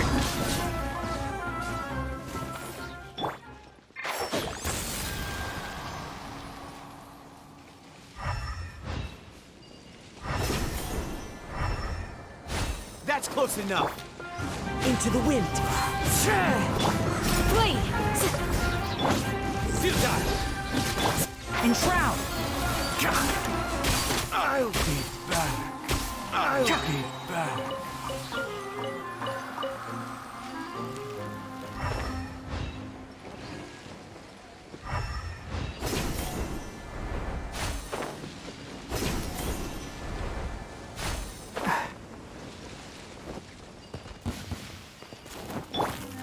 One with nature. Clouds high. The birds call. The wind knows me. Can't see?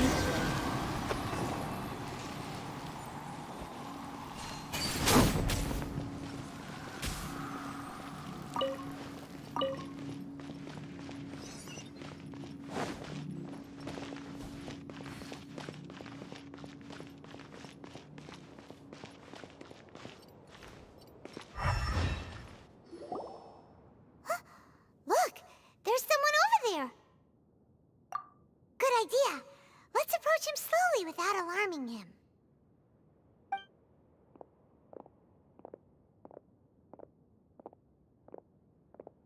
Wait.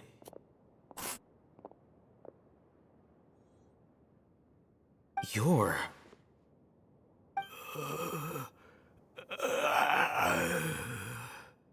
He can't speak, and his eyes are unfocused.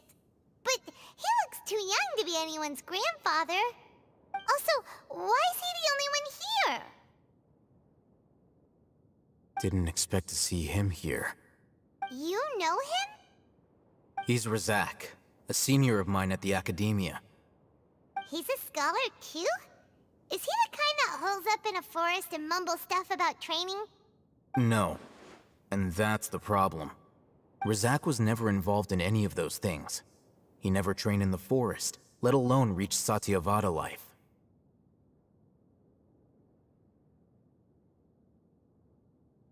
Leaving that question aside for the moment, him being here alone means that we might be too late. Looks like they've already taken everyone away. For whatever reason, they left Razak here.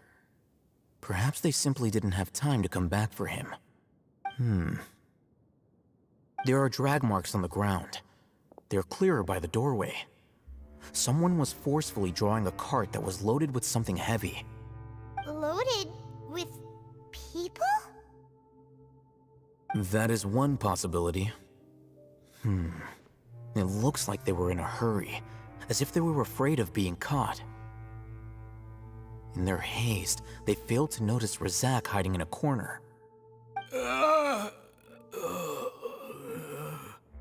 The symptoms are identical. Looks like we found living proof. Huh? Why do you say that? Allow me to jog your memory. Recall your time at Port Ormos. Don't you think his symptoms look familiar?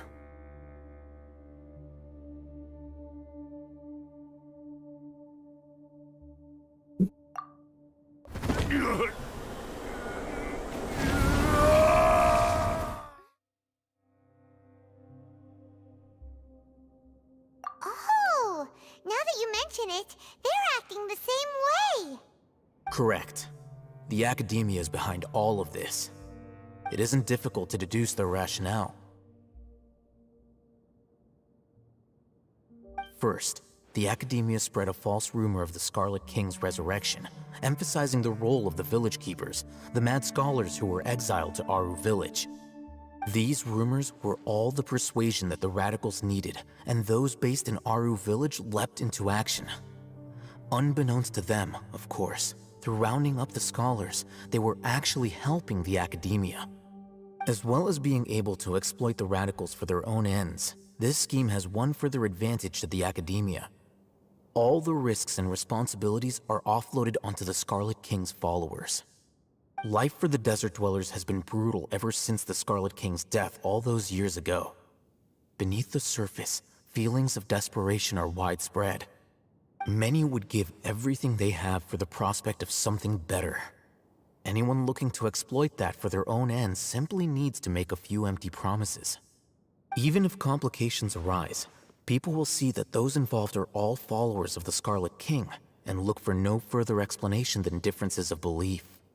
A deep-seated mistrust of the desert and everyone in it by the rest of Sumeru will make sure of that.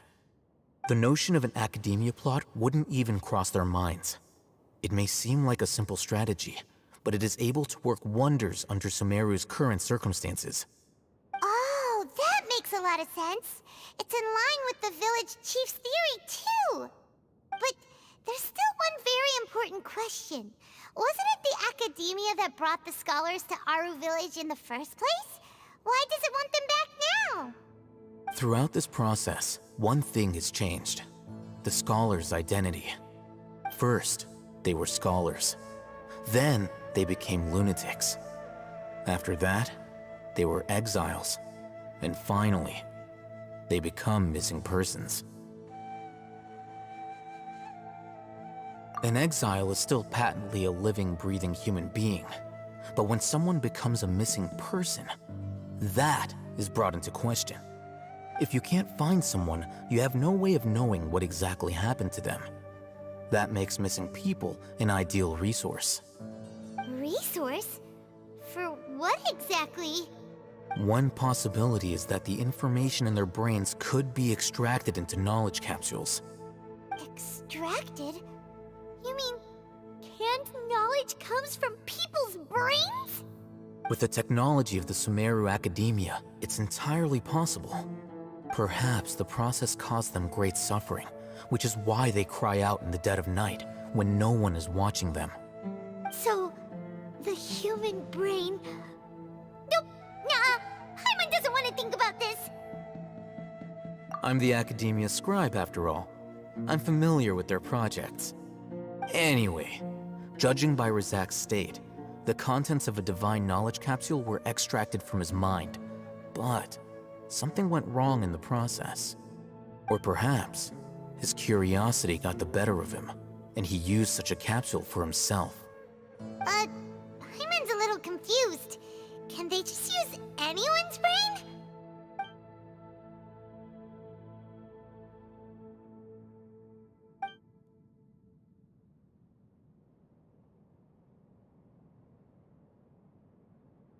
The look on your face tells me you've realized the answer. That's right. To some scholars, gaining knowledge about the gods is their entire life's pursuit. Extracting canned knowledge is just one of the extreme measures they turn to.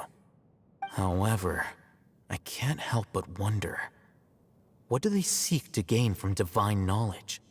The Academia is going out of their way to look for forbidden knowledge, but what is their ultimate goal? I've spent quite some time trying to analyze the contents of the divine knowledge capsule, but to no avail. It seems like my way of thinking is too different from theirs. You mean you're not even slightly interested in getting your hands on this forbidden stuff? All scholars seek to expand the horizons of knowledge, but I'm not particularly interested in gods, so I don't share their degree of zealotry. Extracting information from people as if they were lifeless objects? If this is the direction of academic progress, then the Academia may as well shut its doors. Sounds like you're really against all this. Of course. The Academia's actions run contrary to their rules. Whether it be academics or knowledge, everything has its boundaries. If those lines are crossed, the rules and order that govern everything in the world will be destroyed. This matter needs to be corrected, just like fixing a typo in a book. Wait, didn't you step in to help because you felt sympathy for those poor people? Not to be callous, but no. My criteria are a little more restrictive than that. There is no shortage of suffering in Sumeru, and the same can be said for the rest of Teyvat as well. What do you plan to do about that? Save every last person? Probably not. Paimon's not sure. You can say that. Simply put, I don't blindly place my faith into strength or heroism. I do what I want. The Divine Knowledge Capsule is something I want to investigate in full. That doesn't mean I'm willing to take action for the sake of a few strangers.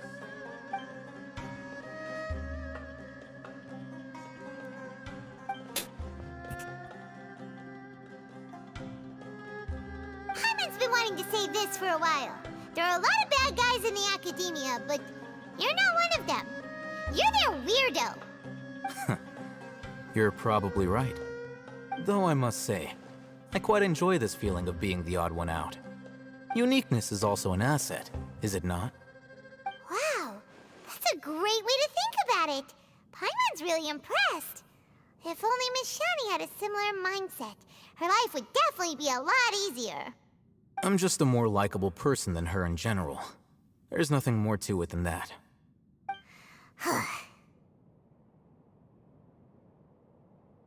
He won't last long if we leave him here. Let's take him with us. We'll work out our next step after we return to Aru Village.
We're back!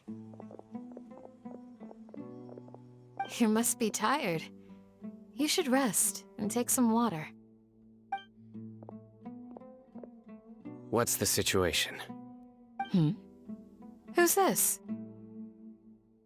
Unfortunately, somebody who's too young to take on the role of Isak's grandfather. Nevertheless, he's one of the people we're trying to find.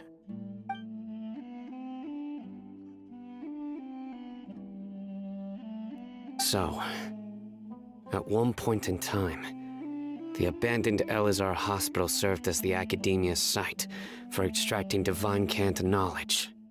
Yep, pretty much. Their plan must have been implemented at some point before we arrived at Aru Village, since divine cant knowledge has been in circulation for a while now.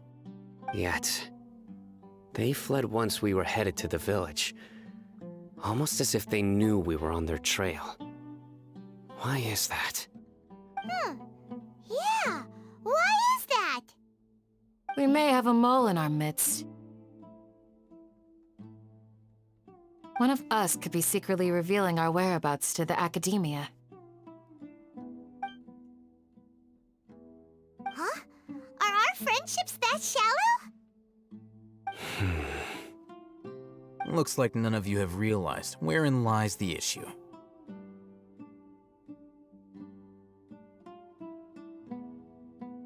Sino, you're the reason why they can predict our movements. Wait, what's that supposed to mean? Choose your next words very carefully. It is simply a logical inference. I have my reasons. So what you're saying is, Sino's the mole. Interesting. And here I thought you were the most suspicious one, Alhaitham, since you were always acting alone. I know. You have a point, but I realized something as we were returning from the hospital.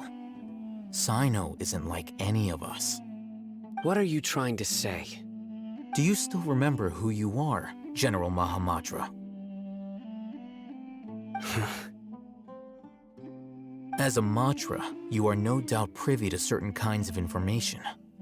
Before you can take action against someone, you are required to have all the facts available, including the less than savory details. Simply put, the academia has traditionally allowed you access to a wealth of sensitive information. Knowing their modus operandi, wouldn't you expect them to take precautions against you? If you want to raise a vicious wolf, you need to make sure that you can avoid its bite. The academia is monitoring me? It's not that simple. The academia has eyes all over Sumeru, but they have a special protocol for dealing with you. Every so often comes a Nyagarbaha Day. On this day, the academia enters new information into the Akasha through knowledge capsules. I remember seeing the thick notebook next to the control panel once. Its contents were all about the General Mahamatra, his activities throughout the day, preferred methods of enacting judgment, everything. You're saying that the academia entered my information into the Akasha too? But what's the point in doing that? My actions aren't important enough to be added into the Akasha. The Akasha is capable of computation. The Akasha's algorithms are entirely capable of predicting your movements using the data entered. When you would depart, the route you would follow, your destination. It knew all of this. It predicted my every move. The academia has been watching you longer than you think.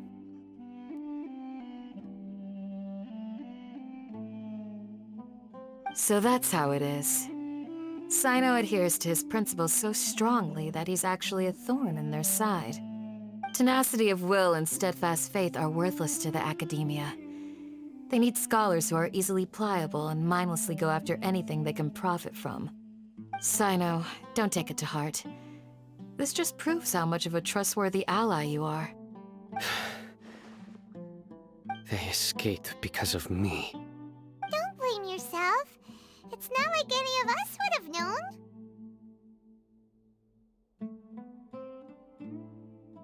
I have an idea. If they predicted my movements, then I might be able to guess where they went. Whoa, you bounced back fast. There is always an opportunity for safety after danger passes. Oh, so that's how it is! Paimon gets it now! If the academia is trying to avoid Sino, then the safest place would be...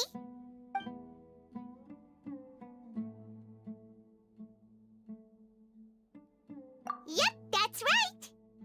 They'll want to proceed in the direction opposite of where I'm going.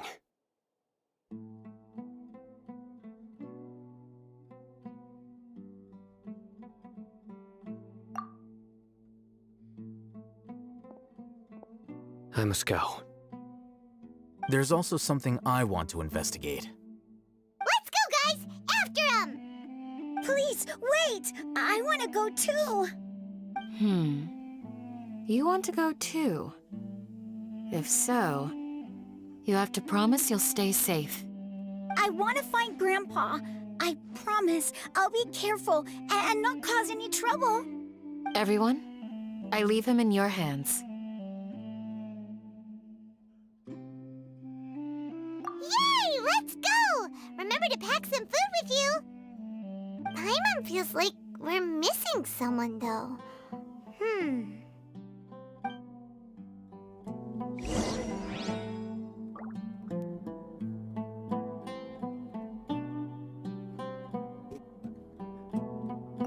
I'll be awaiting your good news.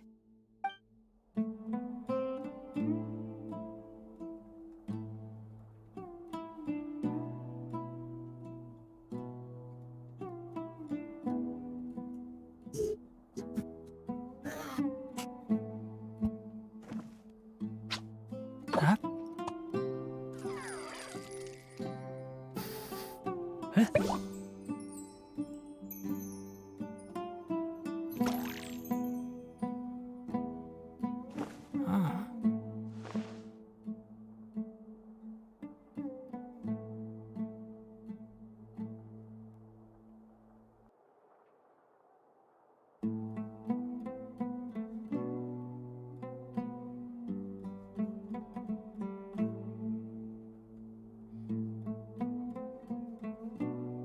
If you press a leaf between dry sheets of paper, you can make an attractive and handy bookmark.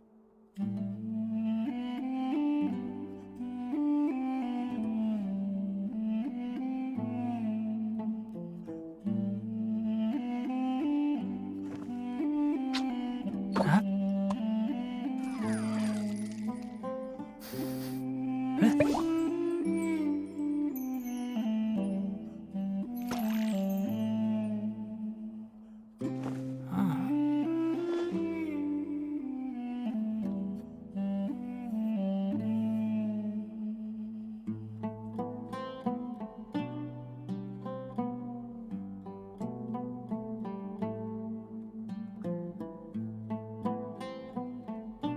The value of knowledge cannot simply be quantified in monetary terms.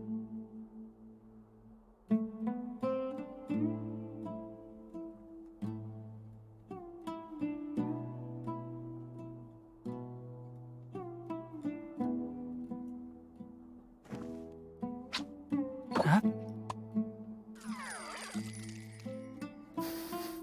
Huh?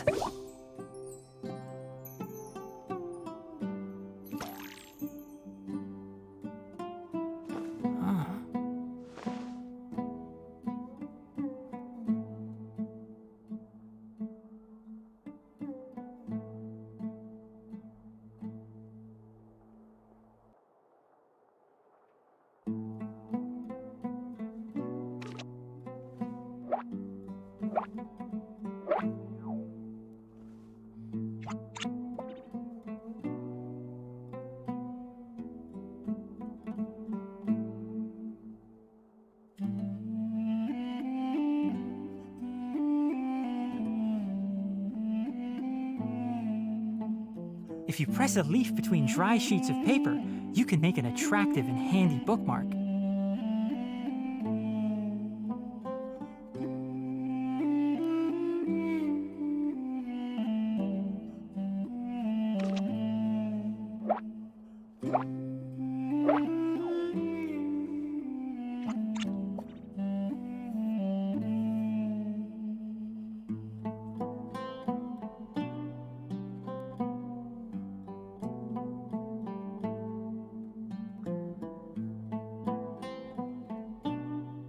Don't be afraid to make mistakes. It's all part of the learning process.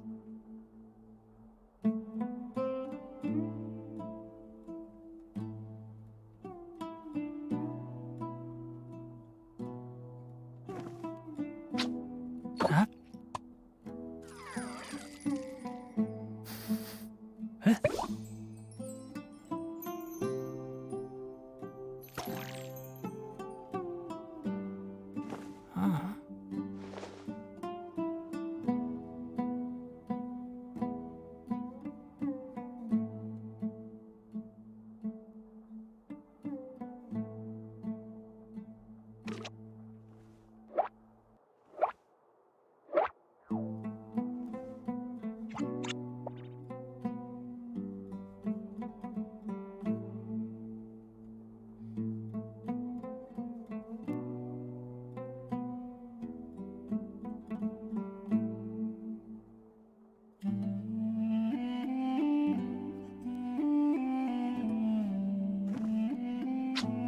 Huh?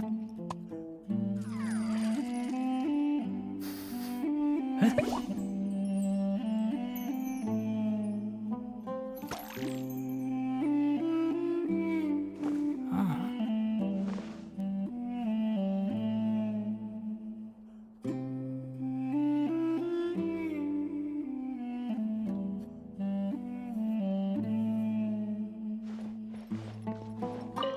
Please.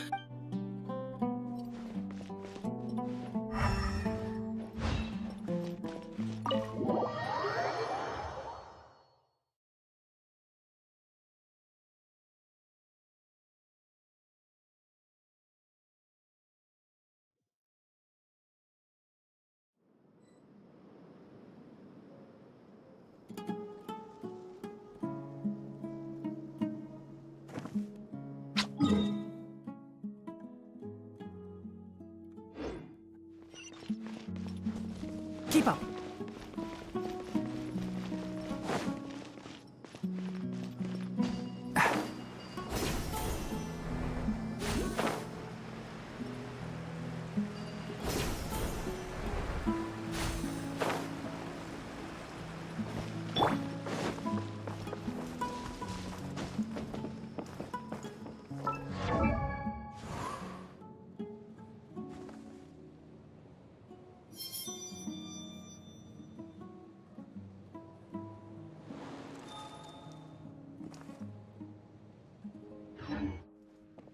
Gotcha!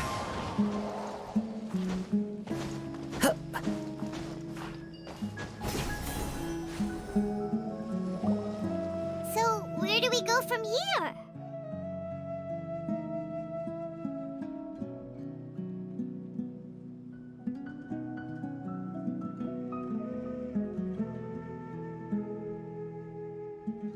Yes. After leaving the village, we should head straight toward the desert.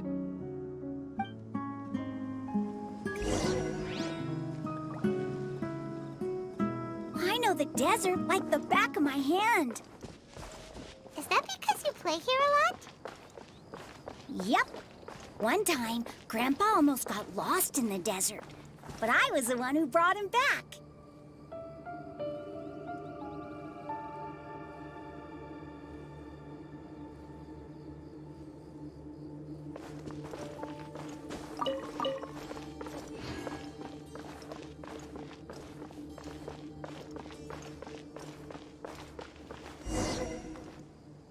There's something here. What's this? It's buried in the sand. Looks like we'll need to roll up our sleeves and do some work. And Paimon thought running around everywhere was already enough work.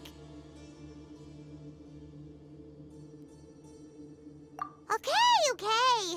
So, we have to dig it out? Whatever's down there, it looks like it's buried really deep.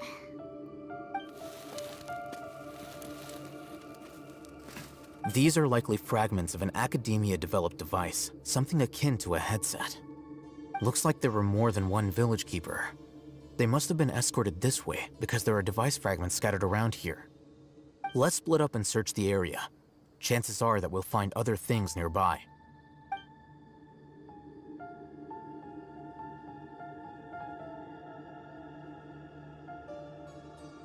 Is this what we're searching for? It looks kind of scary. This is definitely a device used to extract divine knowledge. How did it end up buried in the sand? That can't have been part of the plan. They must have been attacked along the way. Wait, what? Grandpa, I hope you're okay. Don't worry, your grandpa's gonna be fine. Razak didn't display any signs of starvation or dehydration, which means that they left fairly recently. We should be able to catch up. One more thing. Given that the device had been entirely covered by sand, I believe the attack must have happened prior to the sandstorm.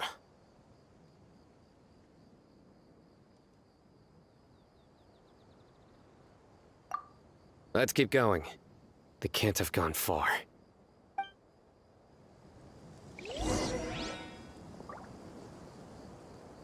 Ugh, but running on sand is so tiring. But you're flying, aren't you, Paimon? Is flying over sand tiring too? Ugh, of course it is.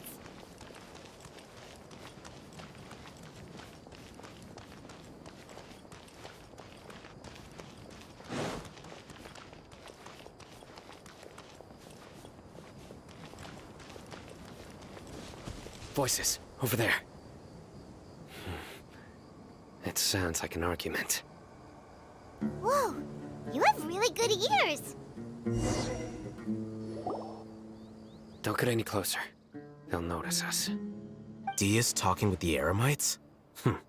Very interesting. Let's listen in. If you had informed me sooner, there'd be plenty of room for us to... You're one of us. We would never lie. Scholars. You don't know as much as I do. Need me to... I knew it. That's our Dia. Dia? Why would you... Dia! Hey, what are you doing? Huh? Didn't you say you'd help me find Grandpa? Why are you on their side? Well, look who's here. Ain't that something? This complicates things. You've betrayed Aru village? So, This is the great General Mahamatra. Dear, you'd be better off as my assistant than hanging around with this motley crew. Seen for yourself. I have the means and methods, and my ideals are far more admirable than theirs. I'm not the type that's easily swayed, Raman. You of all people should know that. Wait, what's going on, Dia? Whose side are you on here? Shut it, Paimon. It doesn't matter. Whichever side you pick, nothing could deter us from the grand mission of resurrecting the Scarlet King. Once our Lord of Old returns to this land, we will have a new beginning. Face the facts, Raman. It's not gonna happen. You should understand that more than anyone. Have all your years as a merc taught you nothing about placing hopes in a ruler? I'm a desert dweller and a proud follower of the Scarlet King. Whether I live by the edge of the sword or in peaceful comfort, my soul will always carry this conviction. It's not too late yet. The village mad scholars aren't gonna bring the Scarlet King back to life. You don't understand, my dear lady. Pursuing our faith is our purpose in life. Even if the chance of success is 1 in a million, we must be willing to give everything we have. Even if it'll expose you to the academia? Even if they end up disbanding the Eremites? Your Eremites, which you've worked so hard for all these years? Yes. We've waited a long time for this day to come. The sun and the moon no longer shine here. All you see now is cracks in this desiccated land. But fate has finally dealt me a hand to play against the Academia. With these scholars in our custody, we'll stomp the Academia's forces and fight our way beyond the wall of Samiel. Ridiculous. Think about it. The Academia controls the entirety of Sumeru. Your powers are negligible in comparison. If you still don't believe me, then try asking these 2 men.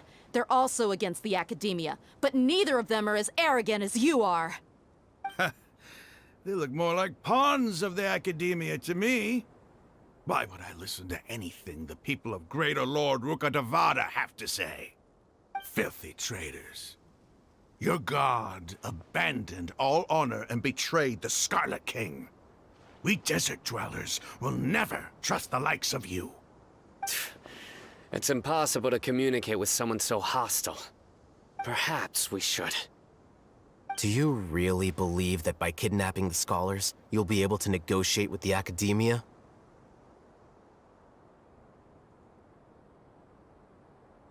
These people have no value as bargaining chips, but I could be persuaded to take their place as your next hostage. These scholars were exiled from the Academia. I, on the other hand, am their current scribe, and will be a much greater asset to you. Wait, you can't be serious. So, you want to trade places with the hostages, do you? Precisely. Any wise person would gladly accept my offer.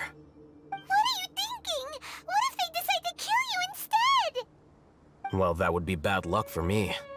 However, I'd get the chance to observe the scholars, perhaps even find out the truth.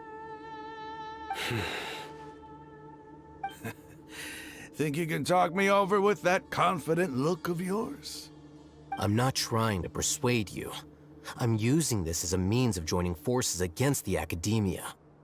You are the scribe. What do you have against the Academia? Not all desert dwellers believe in the Scarlet King, and the same applies to the Academia. Why must all knowledge seekers approve of the Academia's way of doing things? You Academia scum. Every last one of you is nothing but a hypocrite, just like everyone else on the other side of that wall. I've made myself clear enough. I won't listen to another word from the Dendro Archon's people. Not so fast. I'll hate them. Do you stand by everything you just said? I never make empty promises. You know you're making a dangerous decision, right? I do. Good. Raman, hear me out. These people are my friends. Maybe you can't take the followers of the Dendro Archon at their word, but what about me? Do you trust me? We've known each other for years. Of course I do. In that case, I'm willing to vouch for their honesty with my right arm. Come on, Raman, don't be a coward. If you're serious about taking on the Academia, you need to steel yourself. You can't be afraid. An arm from the Flame Mane. You've piqued my interest. But what if you refuse to oblige? What should I do then? No one's a fool here, Dia. We're mercs. And mercs don't tend to live long unless they have their wits about them. You're not wrong, but this is different. I promised my friends that we'd bring back the Village Keepers together. Let's do it right here, then. Give me your right arm as proof of your resolve. Don't listen to him! He's not even trying to negotiate! He just wants to make things more difficult! That's fine. Are you crazy? We came here to save lives. One arm for that many people is still a pretty good deal, if you ask me. Raman, I'm holding up my end of the deal here. You'd better not let me down. Sure.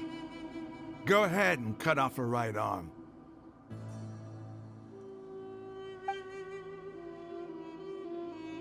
No! Dia! What are you gonna do? Think of something! You don't have to go this far. That's not for you to decide. Do it!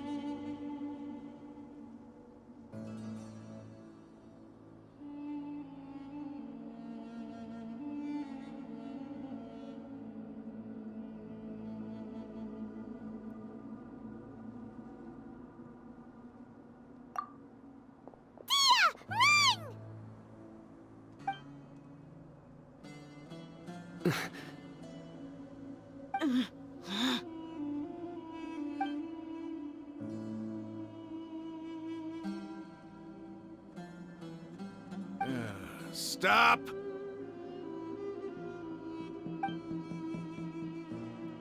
What's wrong? Can't do it?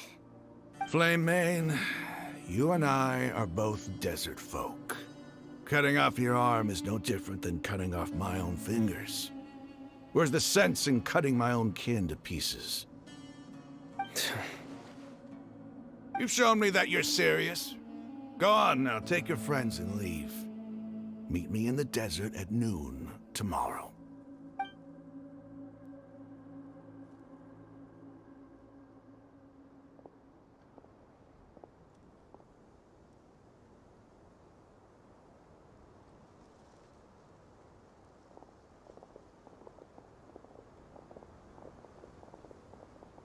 Phew. I was really counting on him not going through with it. Dia! That was crazy! Have you all lost your minds? What if he'd actually cut your arm off? Then I just have to hold my claymore with my left arm.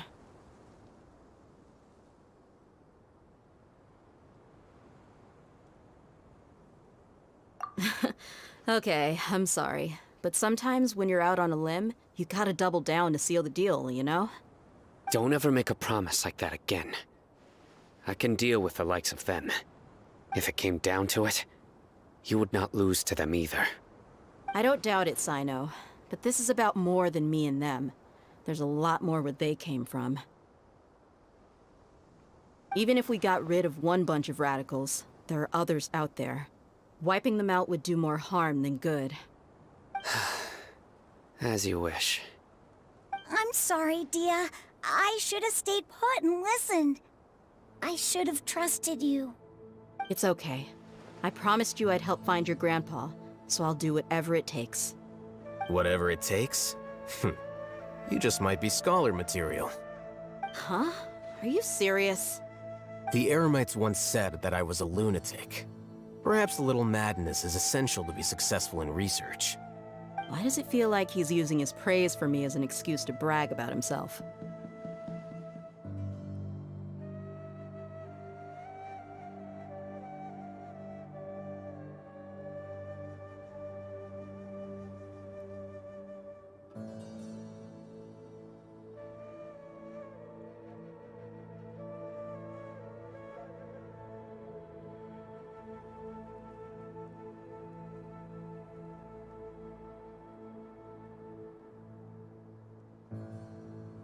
Okay, let's get moving. We should head back to the village and rest up. Today was just a trial run. Noon tomorrow is gonna be the hard part.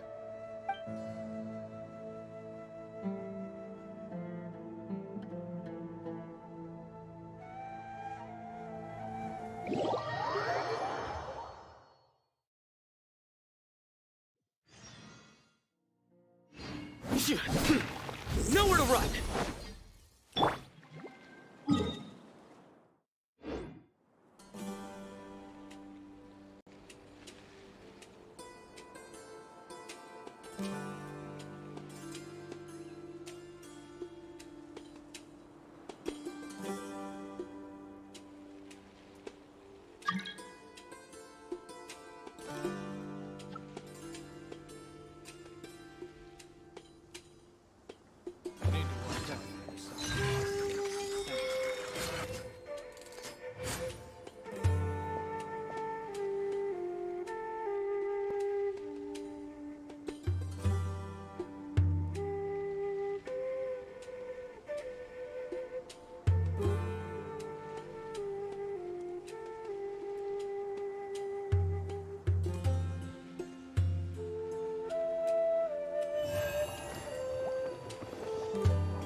Peace and good health should be enjoyed by all. If I can provide everyone with a life such as this, I will be content.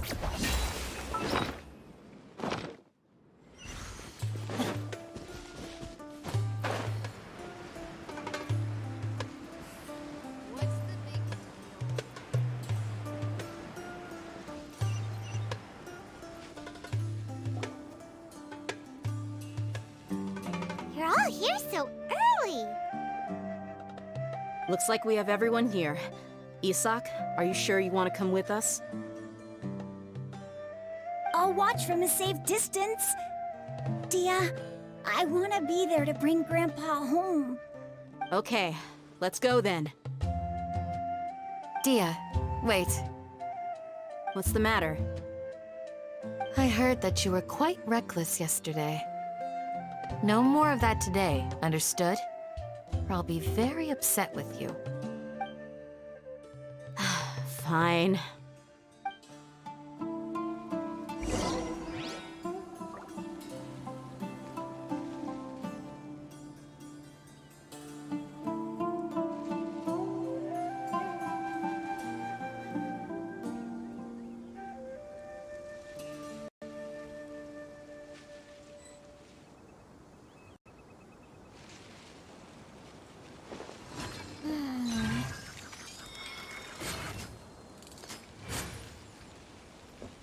When in Aru Village, please respect the local customs.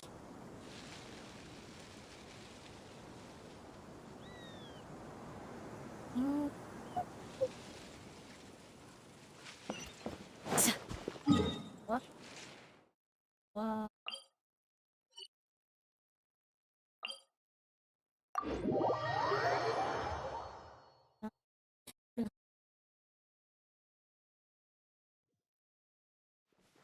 I am right by your side. But if you're still nervous, just take my hand.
Huh.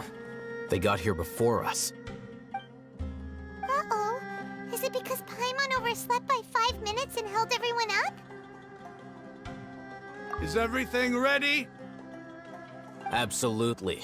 Although, you brought fewer people than I imagined. Bring him over.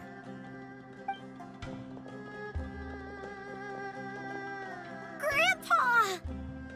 Why is there only one of them? Rahman, I've always thought of you as a man of his word. What's this about? It's a one-for-one exchange. Sounds fair, don't you think? And let me put it this way. Agreeing to any kind of deal with the Dendro Archon's people is already a huge compromise on my part. Don't you think you've asked enough?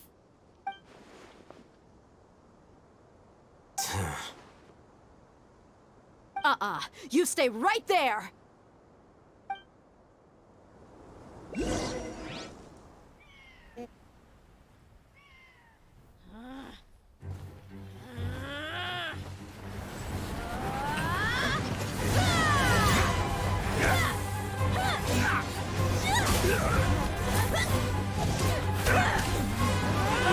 Boy, what do you think you're doing?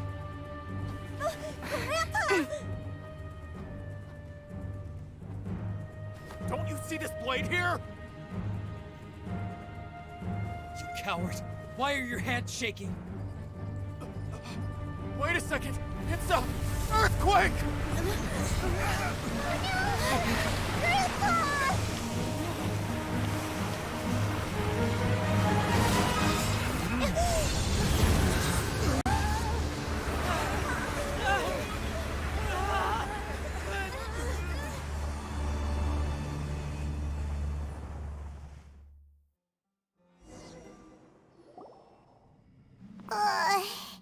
Paimon's dizzy.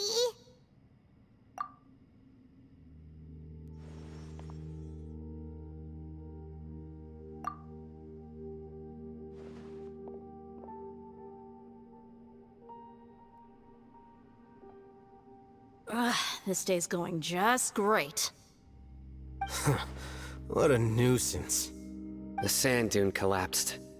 I saw an energy field. The village keeper protected us. It glowed green with dendro.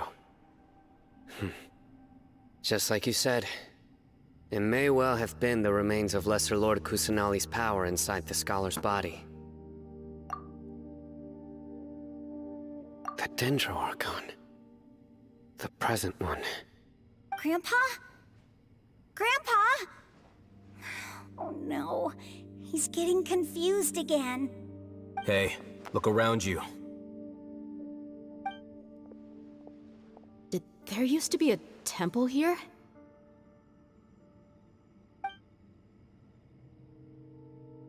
It seems that when the sand dune collapsed, it exposed these underground structures. The symbols on the gate belong to the Scarlet King's civilization. This structure must be ancient. Over time, the sandstorms completely buried it and left it in the state we see now. It could have been an underground palace in the distant past. Oh, a miracle. Praise the Scarlet King! What's he doing here? And his men too? They must have fallen down here with us. Pretty lucky if you ask me. Most of them seem in really bad shape. Except for him. He got off lightly. Mind your head. No, this isn't the time for conflict. Our exalted lord has shown us the way to his sacred palace. He's not actually gonna go in there, is he? As it happens, I want to take a look inside too. What are you doing? Don't you think it's curious? 1 minute, Lesser Lord Kusanali's power protects us from harm, and the next, remnants of the Scarlet King's civilization appear. Two major deities are vying to showcase their power to us. It would be a shame not to witness them both. Paimon thought you weren't interested in gods. Indeed. In my view, gods are just a higher form of living being. Or creature, you could say. New discoveries are always worth investigating. Whether they have anything to do with gods is neither here nor there. Raman, what are you gonna do about your men? I'll just let them lay here. The Scarlet King will take care of his people. Right now, I'm going inside.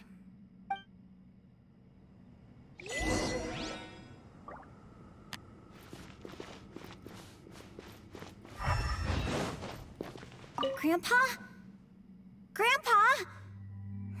Oh no, he's getting confused again.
It's full of life here. This defies comprehension. It looked completely desolate from the outside. Yet, it flows with energy inside. Yeah, and there's so many plants. It's so pretty. Sir Raman. Huh? Me? Do you see another Raman here? Are you mocking me?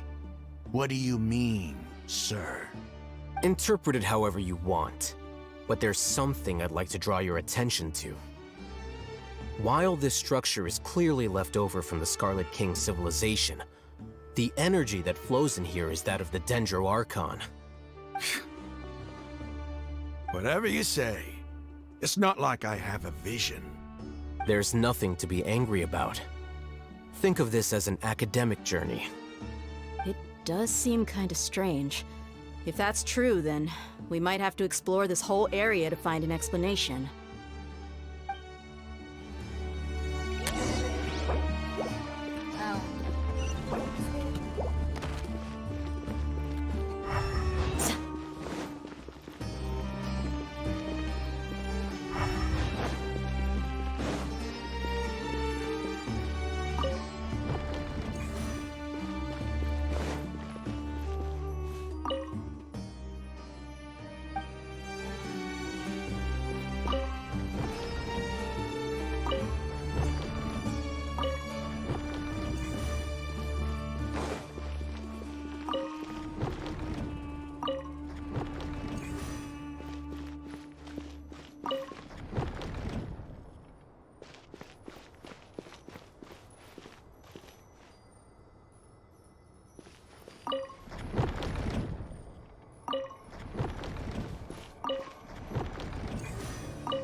With nature.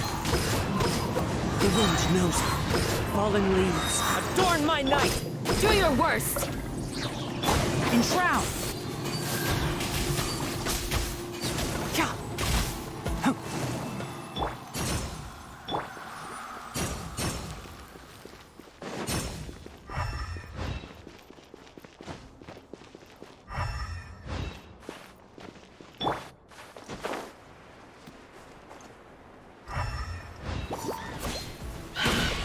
Into the wind. As one with wind and cloud. Can't see. I hear everything.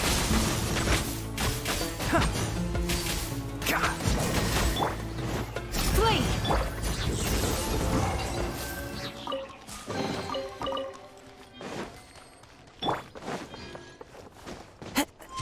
Follow the wind.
One with nature.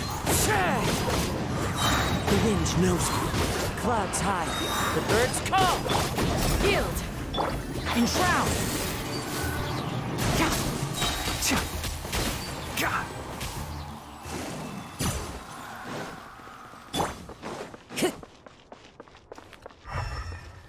Time to go.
One with nature.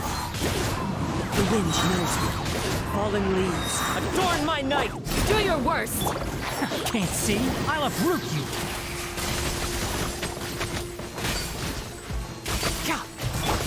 Futile.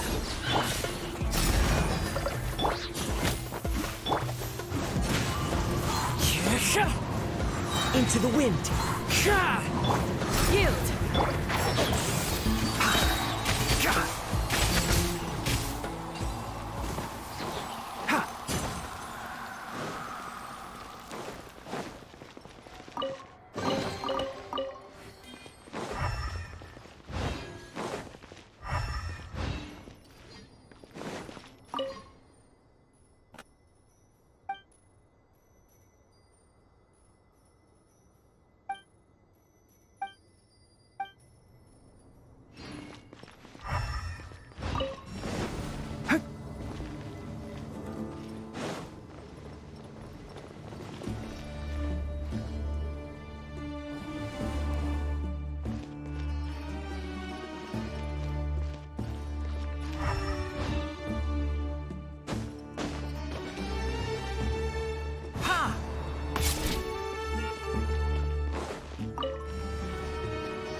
with nature. Clouds high, the birds call into the wind. I hear everything!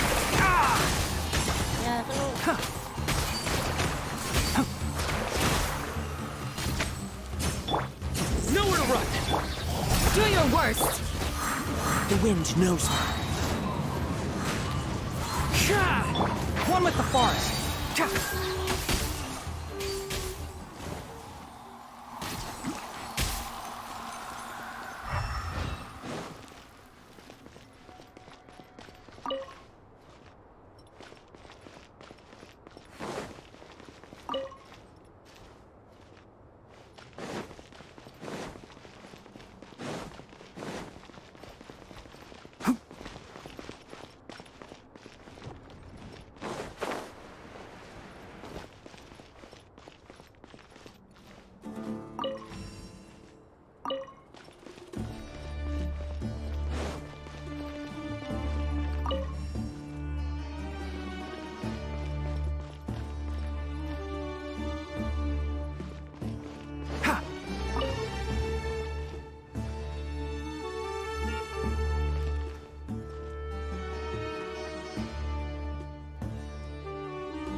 The value of knowledge cannot simply be Oh, now that's a sight to see.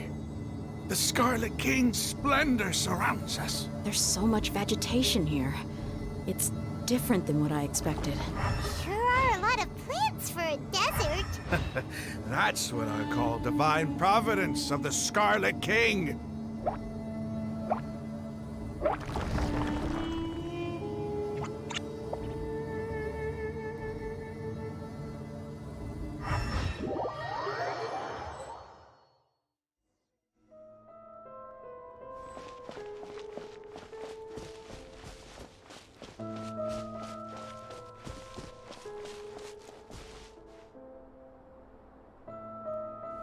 It's getting brighter! Oh, it looks so beautiful!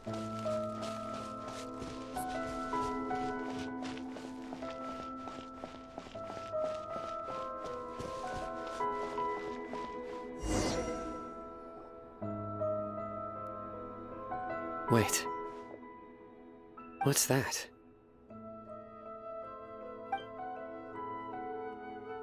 A load of flowers.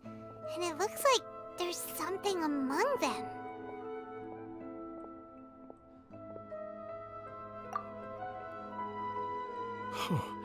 These are Scarlet King runes. They left something behind. Yes. It's an elegy written in an ancient script.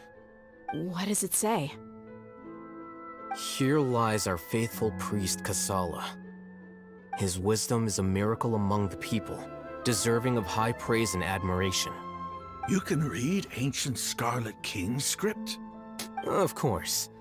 Every student needs to master at least 20 languages before they graduate. He's not serious, right? There's still something off about this place. The elemental energy here is too concentrated. The scent of life. Is it trying to tell us something? Is this it? Analyzing.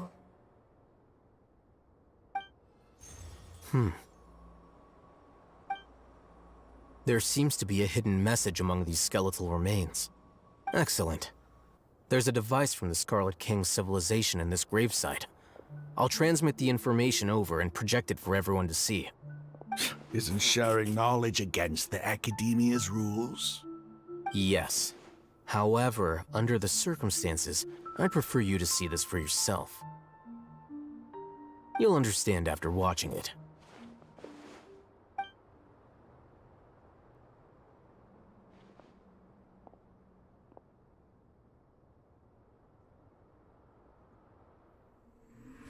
Civilization is born of knowledge, but so too can knowledge be its demise. A disaster caught us unaware. It was knowledge that did not belong to this world. The Scarlet King brought this forbidden knowledge into our world, and it quickly spread like a plague. People's minds were filled with crazed whispers. Dark gray scales spread across their bodies.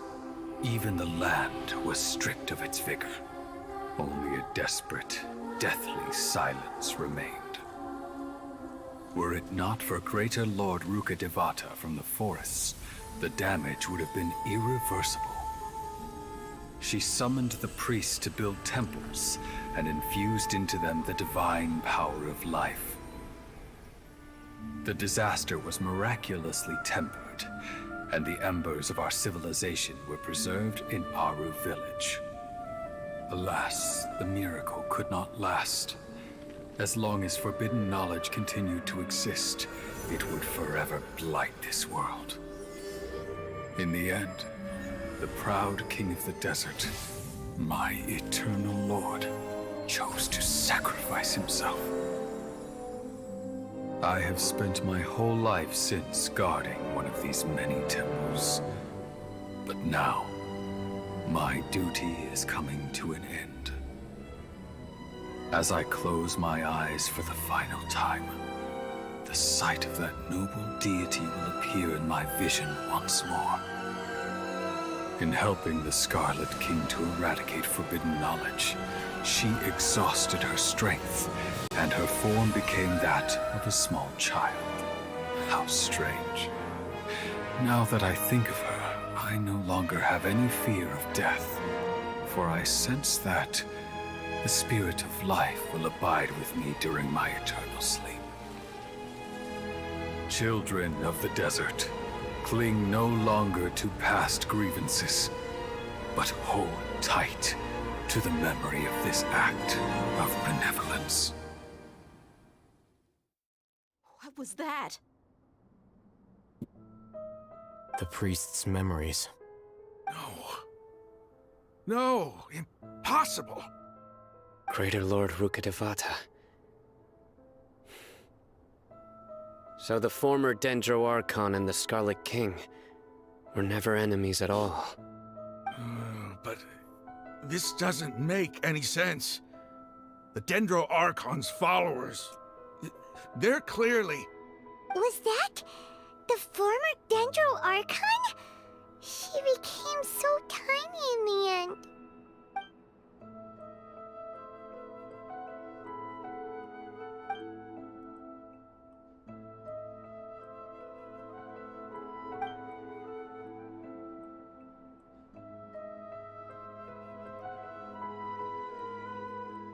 You might be distrustful of the Akasha, but there's no reason for you to doubt the Scarlet King's technology.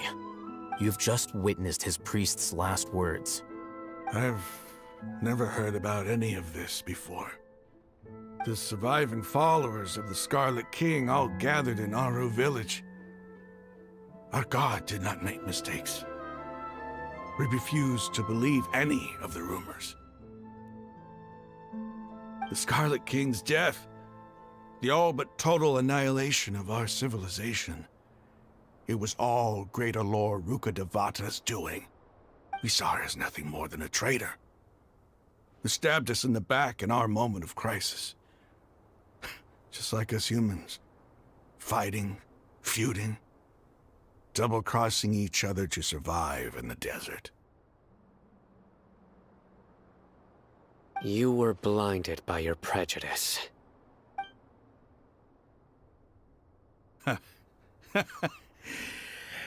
If I hadn't seen this for myself, if I hadn't witnessed his last words with my own eyes, ears, and heart,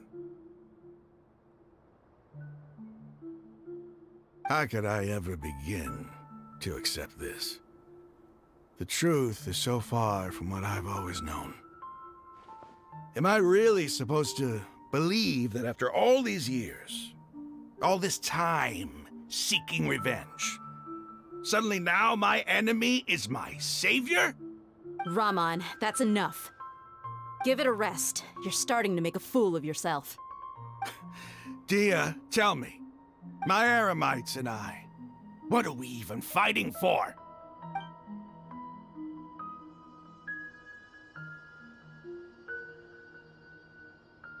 Hey, how you doing? I'll live. Thanks. I should probably go. Can't just stay here forever. What's your next move gonna be? Oh, I know what you're going to ask. I feel deeply ashamed of everything I've done. You'll get everything you're asking for. But please, give me some time. After everything that's happened here today, somehow I need to explain it to the others. It's not gonna be easy. Well, I guess that's for me to deal with. Dia, this is where our camp's located. Make a note of it. When would be a good time for us to go? Tomorrow, I'll convince everyone that we're all on the same side. And I'll return every last one of your your village keepers. We'll share our other resources with you, too.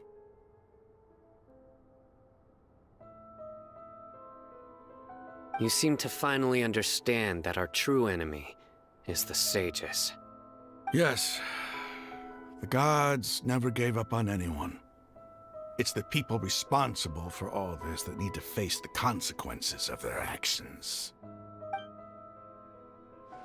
That must have been rough, but he seems to have figured things out now. Ramon's no fool. Being the leader of your own faction in the desert is no easy feat. It's too bad he was held back by his belief in the Scarlet King. But now that that's changed, I guess we have a few more people on our side. The outcome, at least, is favorable. We should get going too. Let's head back, have a proper meal, and a nice, long sleep. We'll need all our energy tomorrow.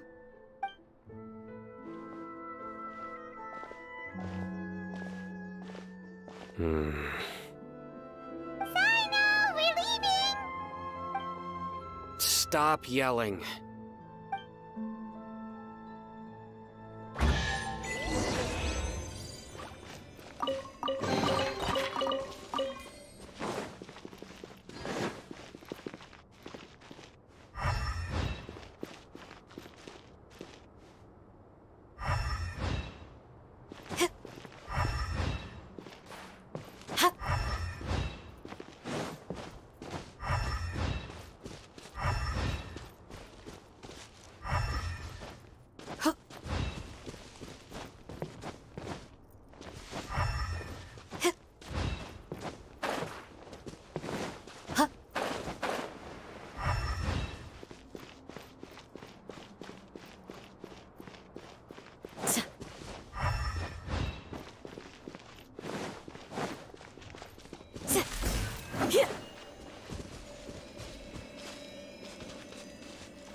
Itu namanya sangat mantap sekali ya. Iyalah, kan itu kan saingan kita tuh Garut.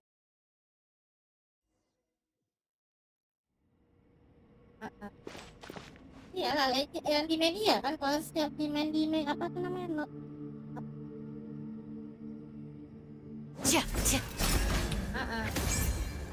Pin them down! biasanya dia mainnya di Valencia. Alah, tuh ada.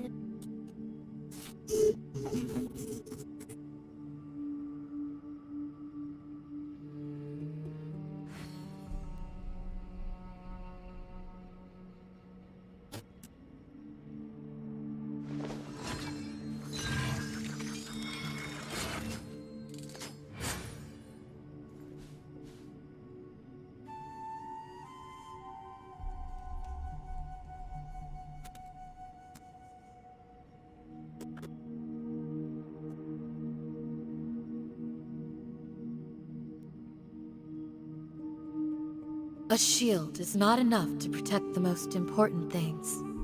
That's why I must also wield a spear.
I am right by your side.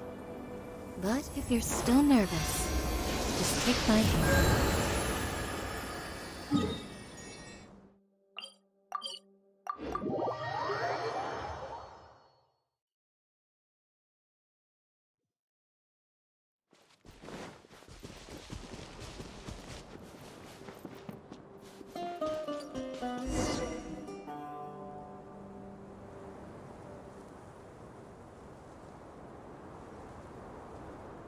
Raman, we're here. Everything's been arranged. Someone will bring the village keepers back to Aru village shortly. I guess all I can say now is thanks for agreeing to help. Don't mention it. I think we can both agree you went to hell and back for it. But we share a common cause now. From here on out, we're allies. Where are the perpetrators? I'll bring you to them. Follow me.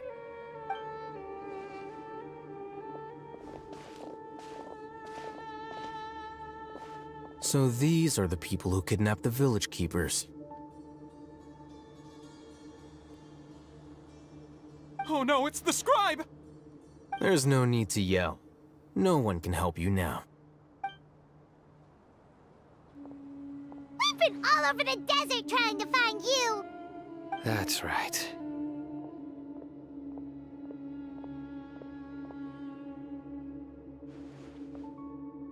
General Mahamatra? No, no! Make it quick, please! Swift and painless! Whoa. The moment they set eyes on Sino, they turned pale like they've seen a ghost! You should have known that I would be coming for you. Wait, we were just following orders. You know what I'm talking about, right? There's no way we could have done all this by ourselves. No, not Sino. He's gonna tear us limb from limb. I could do worse. Please have mercy. Start talking. Otherwise, I'll have to resort to other methods. So, your superiors have kept you quite busy recently. Why?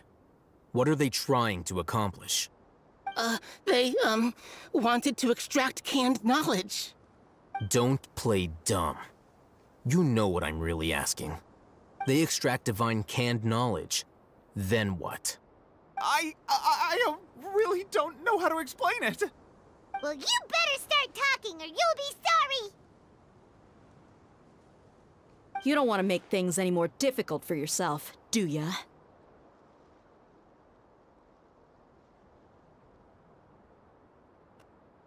Be my guest.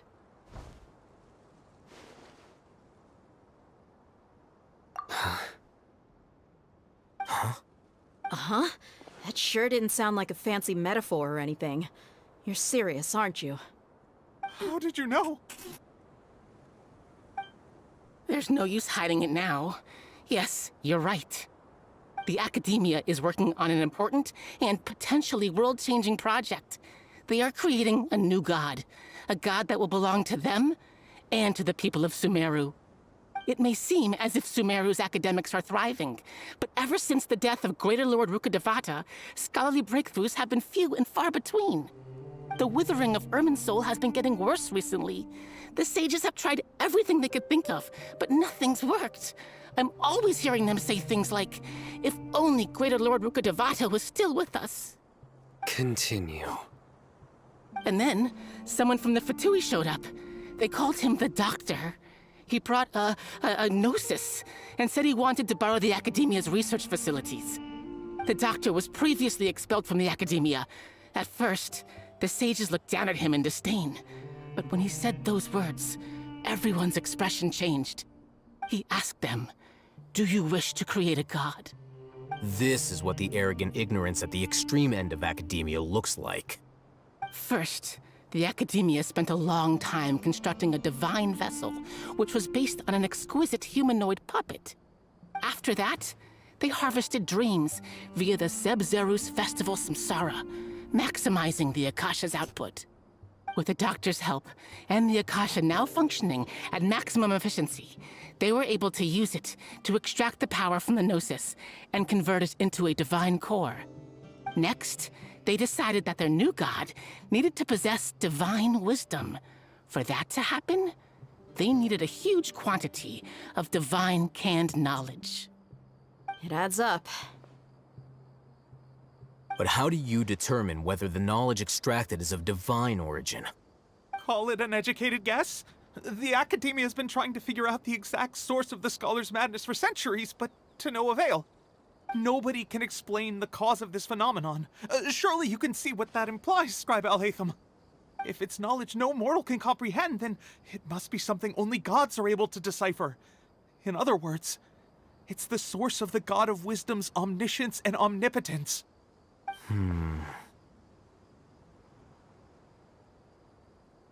You must have noticed by now. The Academia doesn't care about who their god is. It's the ability to exercise control over knowledge and wisdom that matters. It is as if they are cursed with a desire for omniscience and omnipotence that burns in their blood.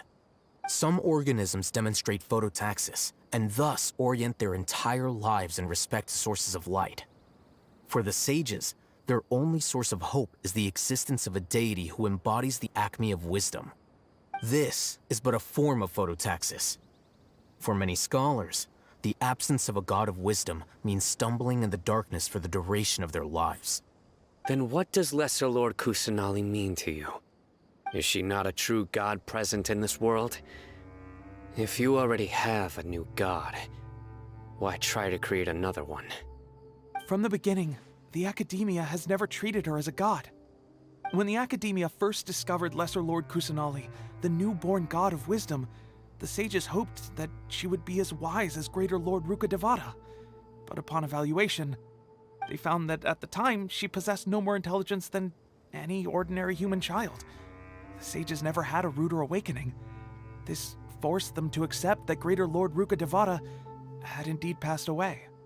Not to mention that Lesser Lord Kusanali's Gnosis had been used to power the Akasha this entire time. By herself, she has neither an Archon's raw power, nor the spectacular insight expected of a god of wisdom. Slowly but surely, people began to forget about her existence. So, this is the path the sages have chosen.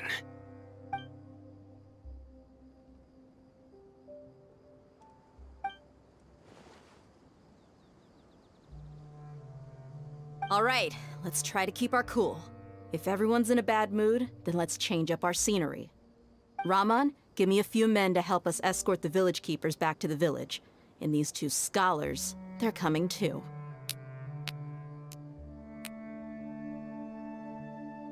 Sure, as you wish.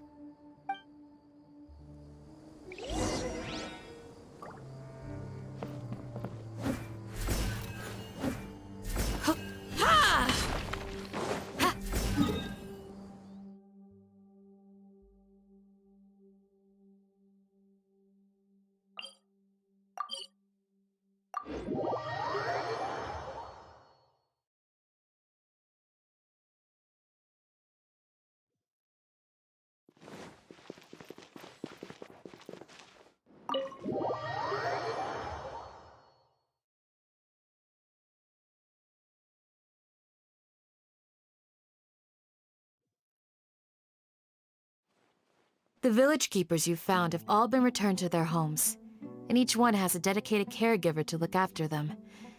The two new scholars are being kept under close supervision, too. Really great work, everyone. The atmosphere is so heavy.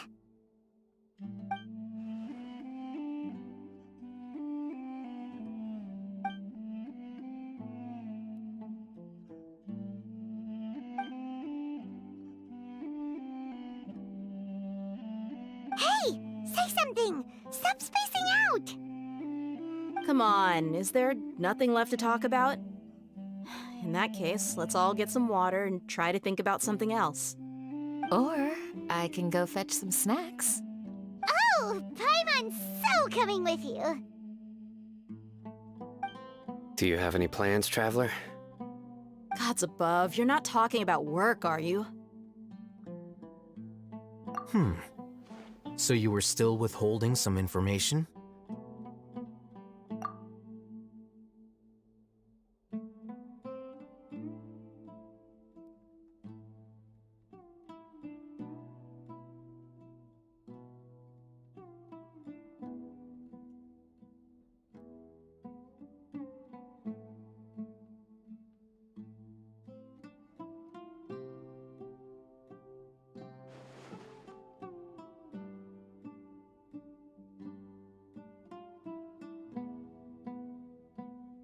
Even though we lived through all of this firsthand, it still feels super surreal to hear you talk about it again.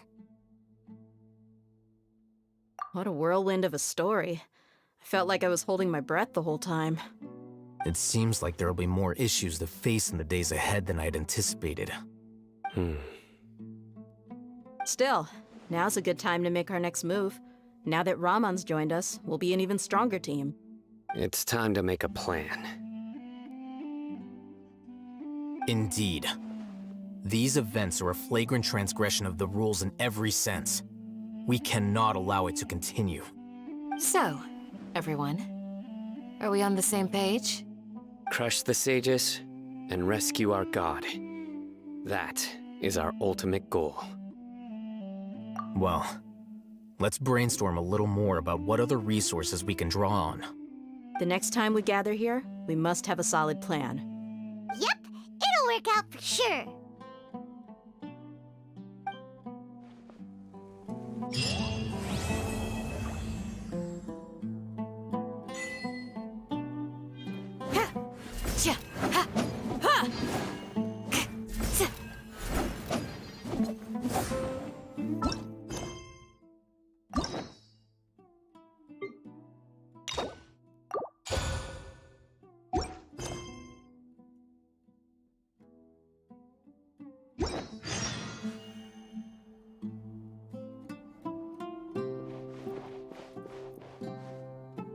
You must let me know if there's anything I can do to help. Though I cannot leave Avra Village, I can't help but feel stirred when I see the looks in your eyes. I've never felt as roused as this when fighting alone in the past. I suppose this must be the power of camaraderie.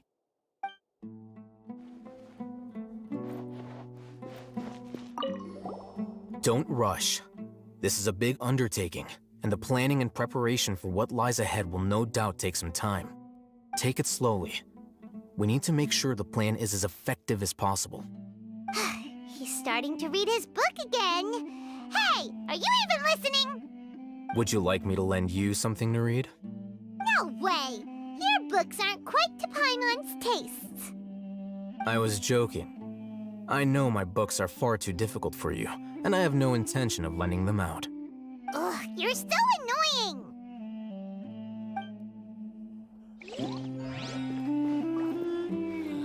Your memory is far superior to mine. The past few days have been some of the most challenging work I've ever taken on, and none of it'll earn me a single mora. I can't believe it. Look on the bright side, Dia. Maybe we'll get a huge reward after this is all over. You've got a point. Hey, what would you do if you woke up tomorrow with more money than you could ever spend? Paimon would buy boatloads of tasty snacks. That's it? And maybe some tasty drinks as well? How adorable. Well, here's to all our indulgent fantasies. If there's a chance they can come true, I'll give it my best shot. And here's hoping that everything we do from now on will change this world for the better.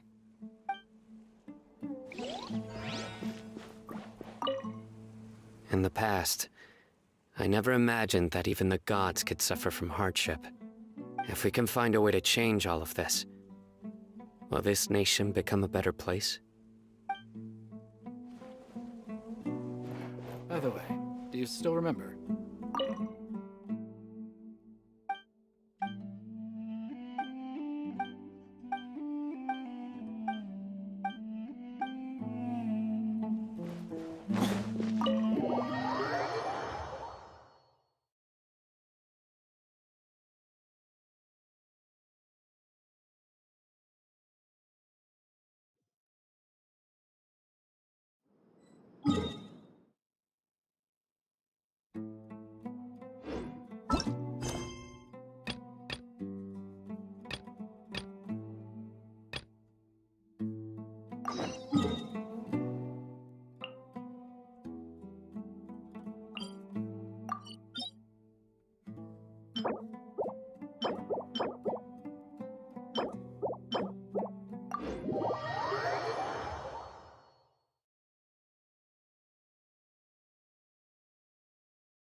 What shall we do?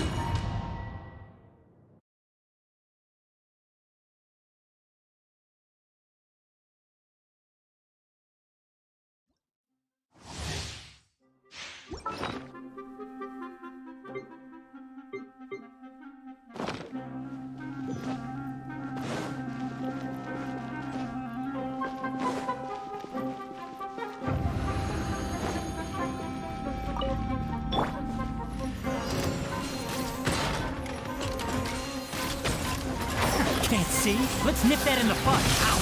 Bury you! Ha! Cha! Ha! This is order. Gather! Grant us your blessing!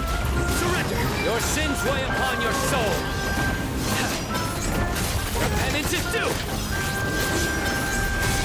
You stand condemned! Your penance is due! You stand condemned!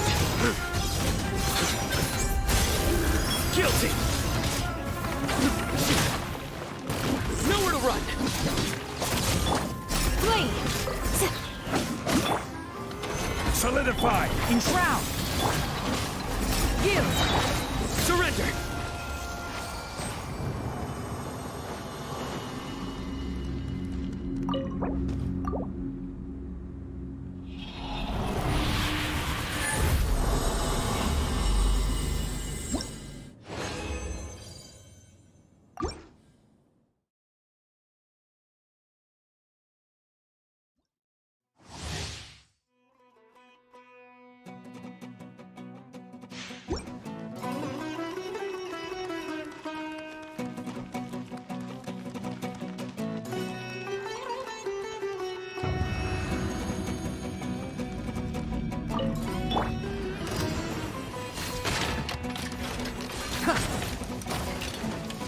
Can't see?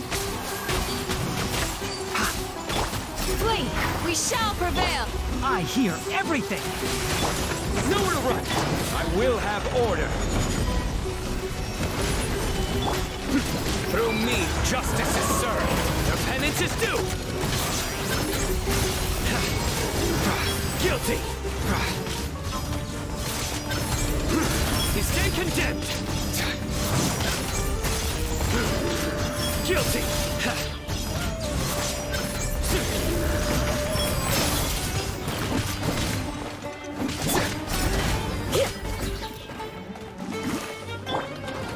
Stabilize! Enshroud!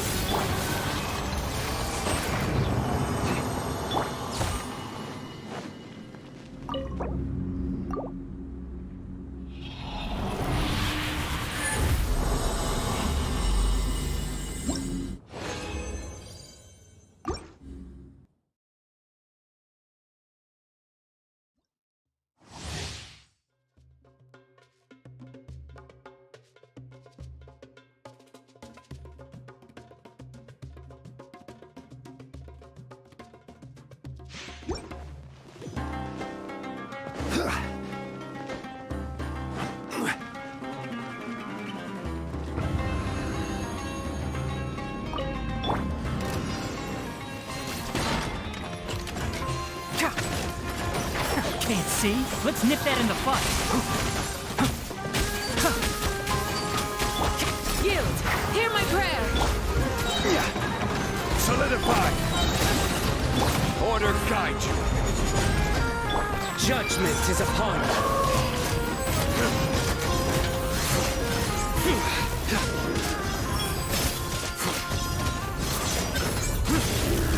Their penance is due! You stand condemned!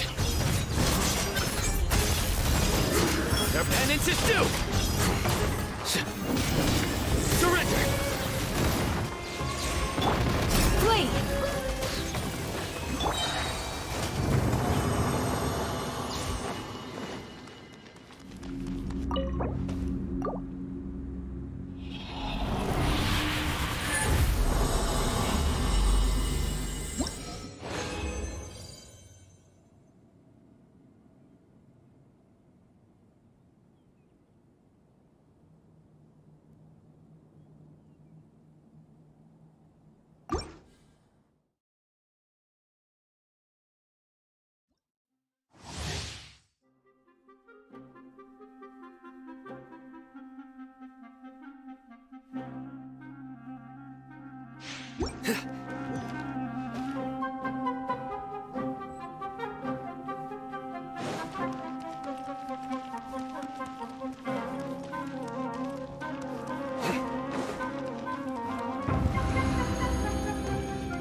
One with the forest. Do your worst! We shall... I hear everything! Nowhere to run! Through me, justice is served!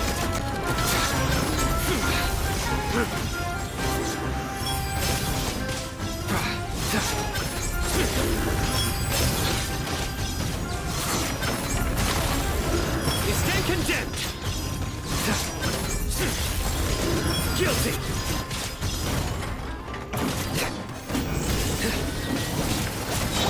Yield!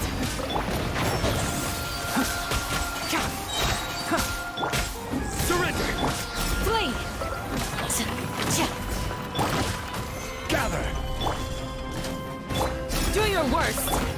Enshroud!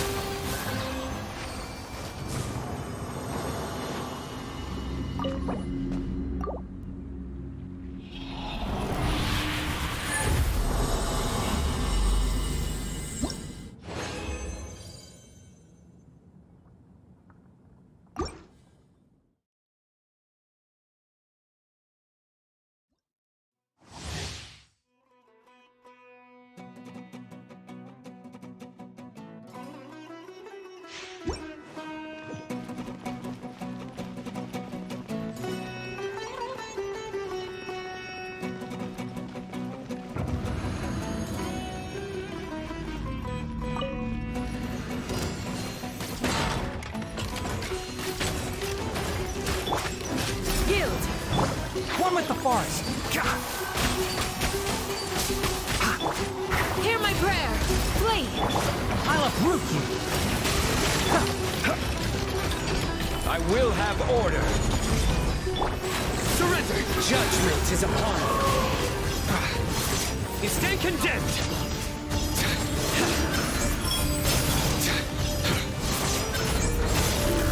Guilty! Your penance is due!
What should I try this time?